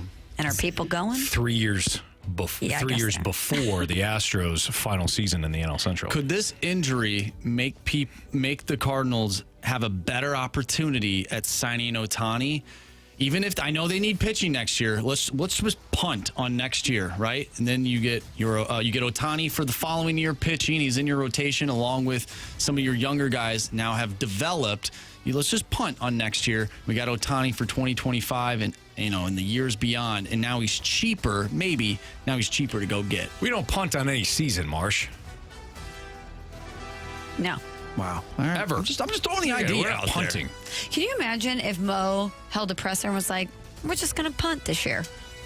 That would be his last day. Can you imagine the reaction? I'm sure everybody wants him to do that. We're not punting. We're not punting on any season, okay? What do you want? Whatever. As I said, the standards are different in St. Louis. Tell them. We're not the Rockies, okay? We're not the Pirates. Yeah. You're right. Pirates We're actually worse than both of those teams. Okay. All right. Actually, not as worse as the Rockies, but we're pretty close. Fine, Marsh. Why don't we just play Beat the Streak and have the biggest question of the day? You got to clean up your attitude. Anthony, I'm sorry. Sorry it took me a while to get the game. You nailed it, Michelle. Thank you. I'm sorry, Anthony. Don't do it. Do what? Beat the Streak. Biggest question next. Are you okay? That you feel that way. There it is.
Hey, when it comes to finding the right mortgage person to work with, why don't you call Jamie and I's guy, Stewie, 314-324-4440. He gives you his personal cell phone number because he wants to make sure that when you're calling him, you don't get an answering service. You don't get, press 1, press 2, press 3. No, you talk to Stewie himself. And when it comes to right now and deals with the rates and where they are and whether or not you should refinance, maybe you're dealing with some scary debt at the moment and you don't know what to do. And all of a sudden it went from, a small portion of debt to now you're in over your head and you have no idea how to handle this.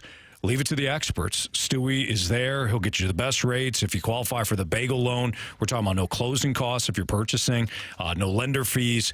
Stewie, regardless of the situation, is going to give you the best advice. And if you are purchasing and you're working with a real estate agent that already has you working with a certain lender, get a second opinion. Maybe that lender's got you in good shape. Maybe Stewie can save you a lot more money on the biggest investment that you're ever going to make, which is a new home. So again, that number, 314-324-4440. Call our guy Stewie or Google the bagel loan, get that number there. NMLS number 226715.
ESPN Sports Center. I'm Andrew Marsh. It's time for a Sports Center update brought to you by Saliga Heating and Cooling. The Cardinals taking on the Phillies tonight. Miles Michaelis on the mound going up against Christopher Sanchez. First pitch is at 6:05. We talked with Matt Holliday and Brad Thompson earlier today. If you missed any of that, make sure you go to 101ESPN.com or check out the 101 mobile app. It's all brought to you by Dobbs Tire and Auto Centers. After the show, we have a new episode of the Last Minute Blues podcast, so make sure you tune into that. And this weekend, college football is back. Vanderbilt taking on Hawaii tomorrow. Pregame starts at 6 o'clock. I'm Andrew Marsh, and the Sports Center update is brought to you by Saliga Heating and Cooling, an independent American Standard heating and air conditioning dealer.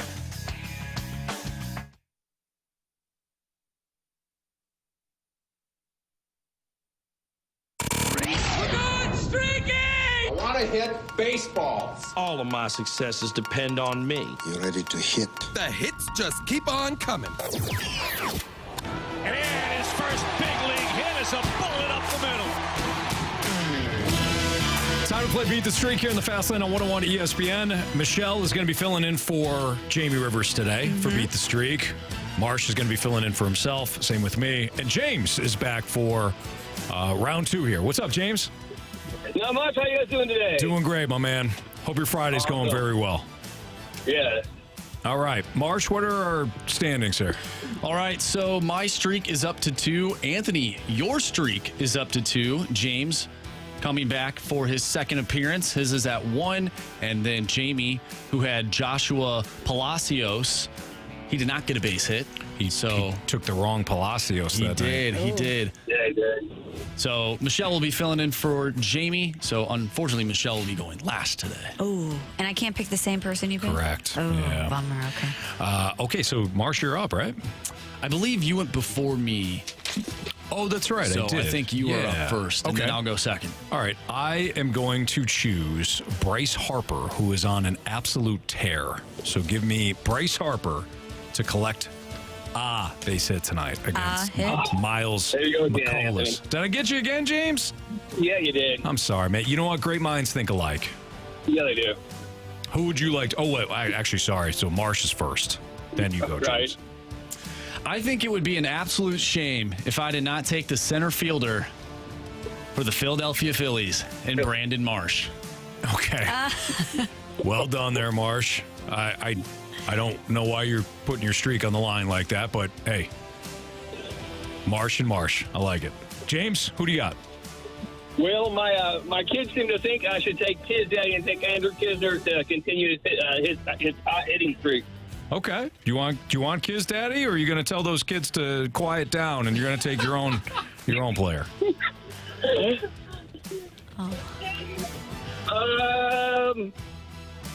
It's a big moment. I'm going to take Kiz Daddy. Oh, you're a good father. I love that. Yeah. Well, thank you. James, I tried to. I'm cheering so hard for Kiz Daddy tonight. You have no are idea. a good father. Hey, me too. I haven't hitting a home run. So Your Right. kids are in the car. We can hear them. Yep. And they're like, Dad, please take our player. Last time this happened, the listener lost. Do you remember that? no, I don't. But thanks for bringing it Yeah, back I'm glad up. you brought Last that up, time, and Anthony. I'm just saying, Marsh has got his, trends and stats. I got mine too. Well, But that streak this time- ends. That streak ends. But this time, James, you're going to win. Your kids are going to win too. Kiz Daddy's going to get a hit. So I like There that. we go. All right, Michelle. So Bryce Harper's off the board. Brandon Marsh is off the board. I know. That was the one you were Can't believe you circling. stole that one. And Kiz Daddy, Andrew Kisner's off Okay, the board. Kiz Daddy's off the board. Give me Masyn Winn. Masyn Winn. There you go. So Jamie's got Masyn Winn tonight. So again, Marsh has got Brandon Marsh. I have Bryce Harper. James and the kiddos. What are the kids' names, James? Elizabeth, James, John, and Ben. Okay, all right, got a full crew there. So there you go, Yeah, nice we do. shout out. You guys got Kiz Daddy, Andrew Kisner, so you guys go watch the game together, root on Andrew Kisner. And Michelle, picking for Jamie Rivers today, went with Masyn Winn. James, good luck. You guys have a great weekend, okay? Thanks, you too, guys. All right, thank you. There you have it. There's Beat the Streak. Time for the biggest question of the day.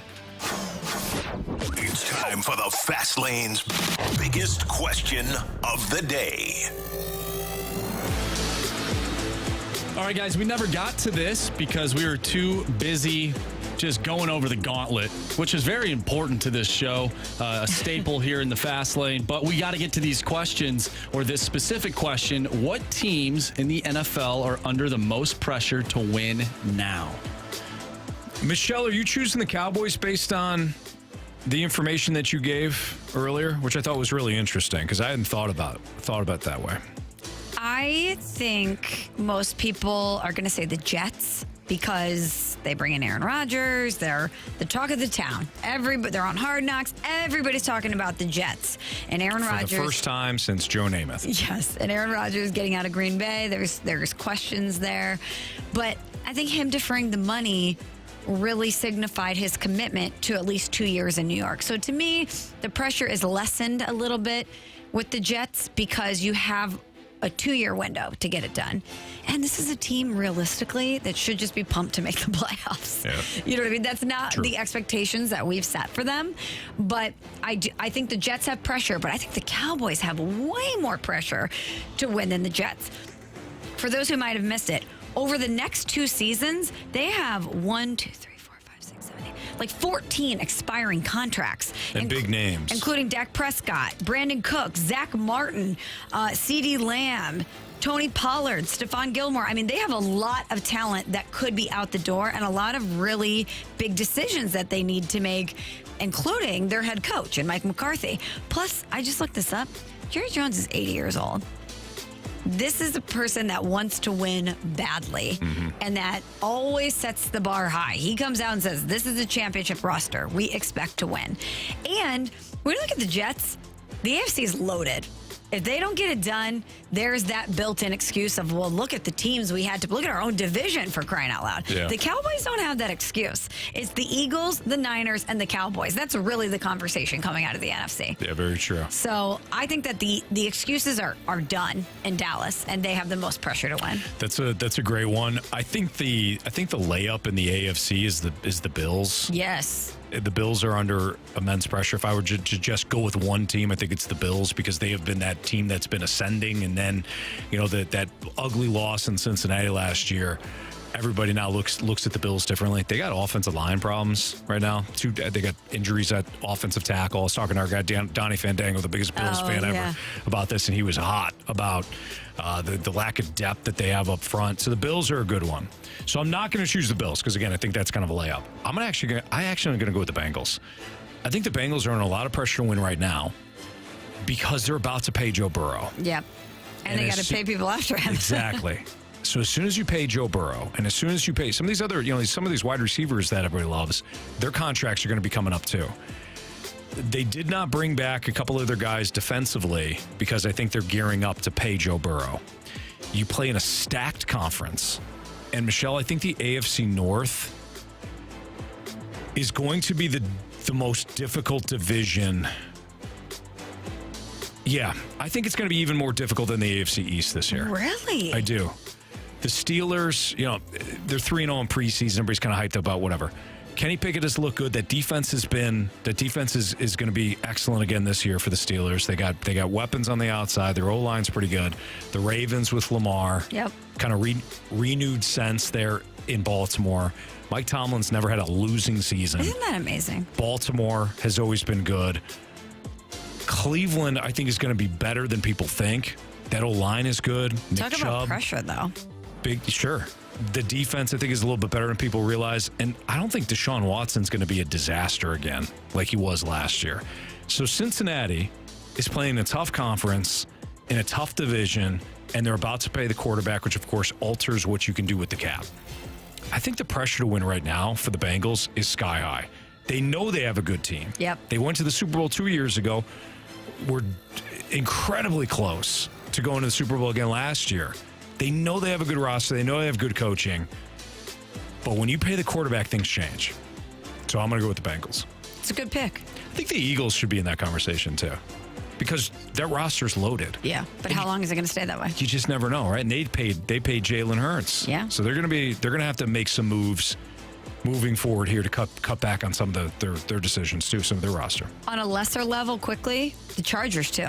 Definitely. You paid Justin Herbert like the guy after what happened last year. Brandon Staley, a lot of people are surprised. Do not have a good head coach. That you're surprised that he still has a job. Yep. A lot of people looking at the Chargers to take that next step. They certainly have pressure. Definitely. Michelle Smallmon, Anthony Stalter. Hey, you can join 101 ESPN and Bud Light for the Blues and Brews Friday evening, September 22nd at the Anheuser-Busch Brewery. Get fired up for the blues season at this outdoor street party featuring live music from country music star Chris Lane and local blues musician Marquise Knox. Plus, appearances by blues players and alumni, food trucks, blues merchandise, 101 ESPN giveaways, and more. Tickets are now on sale. Visit 101ESPN.com for additional event details and to purchase your tickets for Blues and Brews on September 22nd. Should be a great time. Should be a great event. We've got Fade or Follow. We do need a new contestant for Fade or Follow, so text in real quick, 314-399-9646. You can play Fade or Follow if you haven't already. Just text in Fade, and you'll have an opportunity to play Fade or Follow, so we'll do that. Plus, what you missed and criticisms and compliments next on 101 ESPN.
It's time for FanDuel Fade or Follow on the Fast Lane. Brought to you by FanDuel Sportsbook. Make every moment more. Everyone follow us. I'll fade. Money, money, money, money, money, money.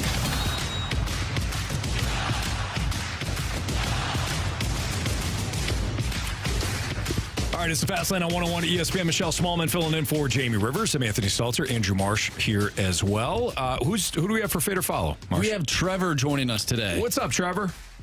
Not much, man. How are you? We're doing okay. You staying out of the heat? Yeah, I've been in my car all morning Ubering, man. Oh, okay, good man. Well, stay safe out there, all right? That's the plan. We have not been good at baseball. We're actually going to go with a St. Louis City play. How do you feel about that? That's fine with me. All right, we're going to take the over 2.5 goals in the Orlando St. Louis City SC game tomorrow night at 6:30. Again, it's 2.5. City SC just scored 6 goals a week ago. Offensively, it should be good. Klaus should be back. There you go. Klaus may be only playing, 15 to 20 minutes or so, but Klaus is going to be back. This Orlando City team, not great defensively from what I can tell. Over 2.5 goals tomorrow night in the Orlando City game. Would you like to fade us or follow us? I want to know how much intake Michelle had, or input Michelle had. Michelle actually had a quite a lot of input here. And I'll follow. There you go. Good. Trust in Michelle. I like that. So do you have over 2.5 goals? All you need is 3 tomorrow. Doesn't matter how they're scored. As long as there's 3 goals tomorrow, you'll be back tomorrow. Back next Friday, and you'll be $50 up, courtesy of FanDuel. Sound good? Sounds good to me. Excellent. All right. Well, good luck to you. Have a great weekend. Thanks for listening. You as well. Congratulations, Michelle, by the way. Oh, thank you so much. I appreciate that. Good luck. Thank you. There you have it. That was nice. And so nice.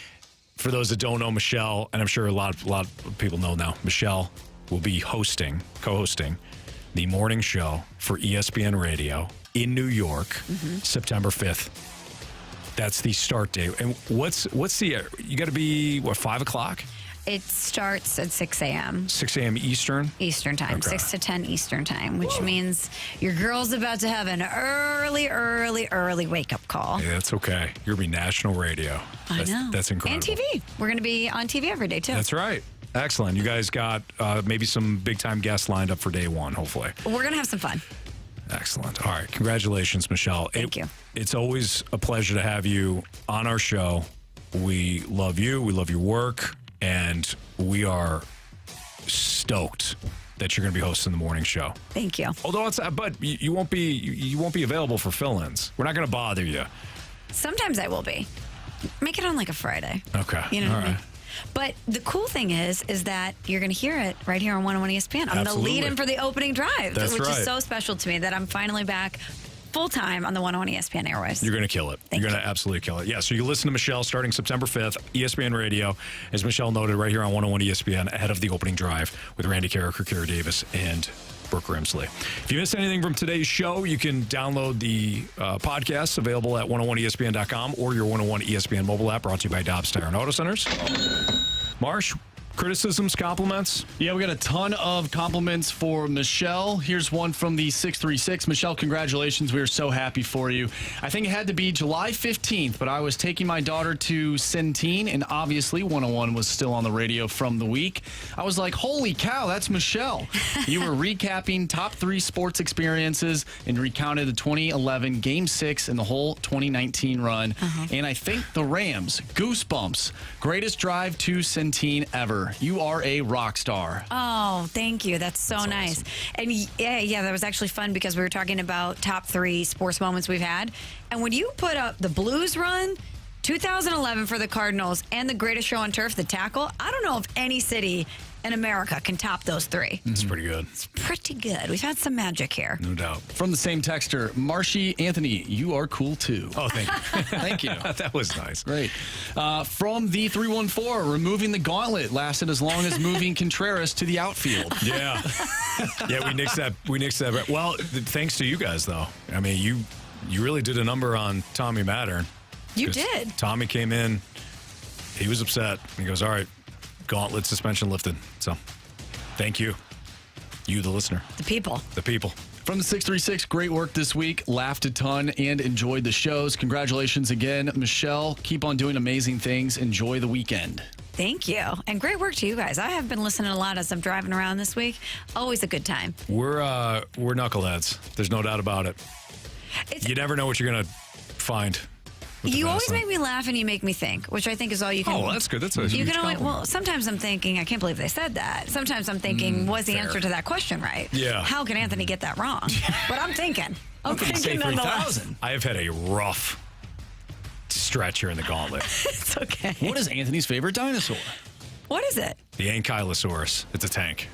The Ankylosaurus. Yeah, it's the one with the club and the spikes on its back. It's incredible. Little known dinosaur. Oh, it's underrated. Big it's time. Not the T-Rex, the Stegosaurus. No. Velociraptor, no. It's the Ankylosaurus. We talked about this yesterday. I went chalk with the T-Rex. Yeah. You can't go wrong. There's a reason why the Ankylosaurus is not the logo of Jurassic Park. So. No, yeah, but we can't overlook it. Maybe someday it should be. Absolutely. If you're wondering, how do I know so much about dinosaurs and not anything about sports? It's because I put all of my time and effort into researching dinosaurs with my 5-year-old. Nice. Absolutely. Absolutely, Dr. Grant. From the 314, last one here before we wrap up. Michelle, are you taking your Killing Me Smalls to the big leagues? I don't know. We haven't discussed that yet, but it's certainly in consideration because I haven't been doing it consistently since I left Cardinals Hall of Famer. So we'll see. If Chris and Evan don't allow you to punch them right in the mouth. Have you seen Chris Canty? I don't think I'm going to punch him. He's a big guy. He's a big guy. Former NFLer. Michelle, always a pleasure. Thanks for having me, guys. So much fun. Congratulations. Congrats, Michelle. We can't wait to listen to you starting September 5th. All right, we've got a Last Minute Blues podcast for you from 6 to 7. Everybody have a safe weekend. Everybody enjoy the weekend. We thank you for listening and texting in and being a part of our show. For Andrew Marsh and Michelle Smallmon and our guy Jamie Rivers, I'm Anthony Stalter. See ya.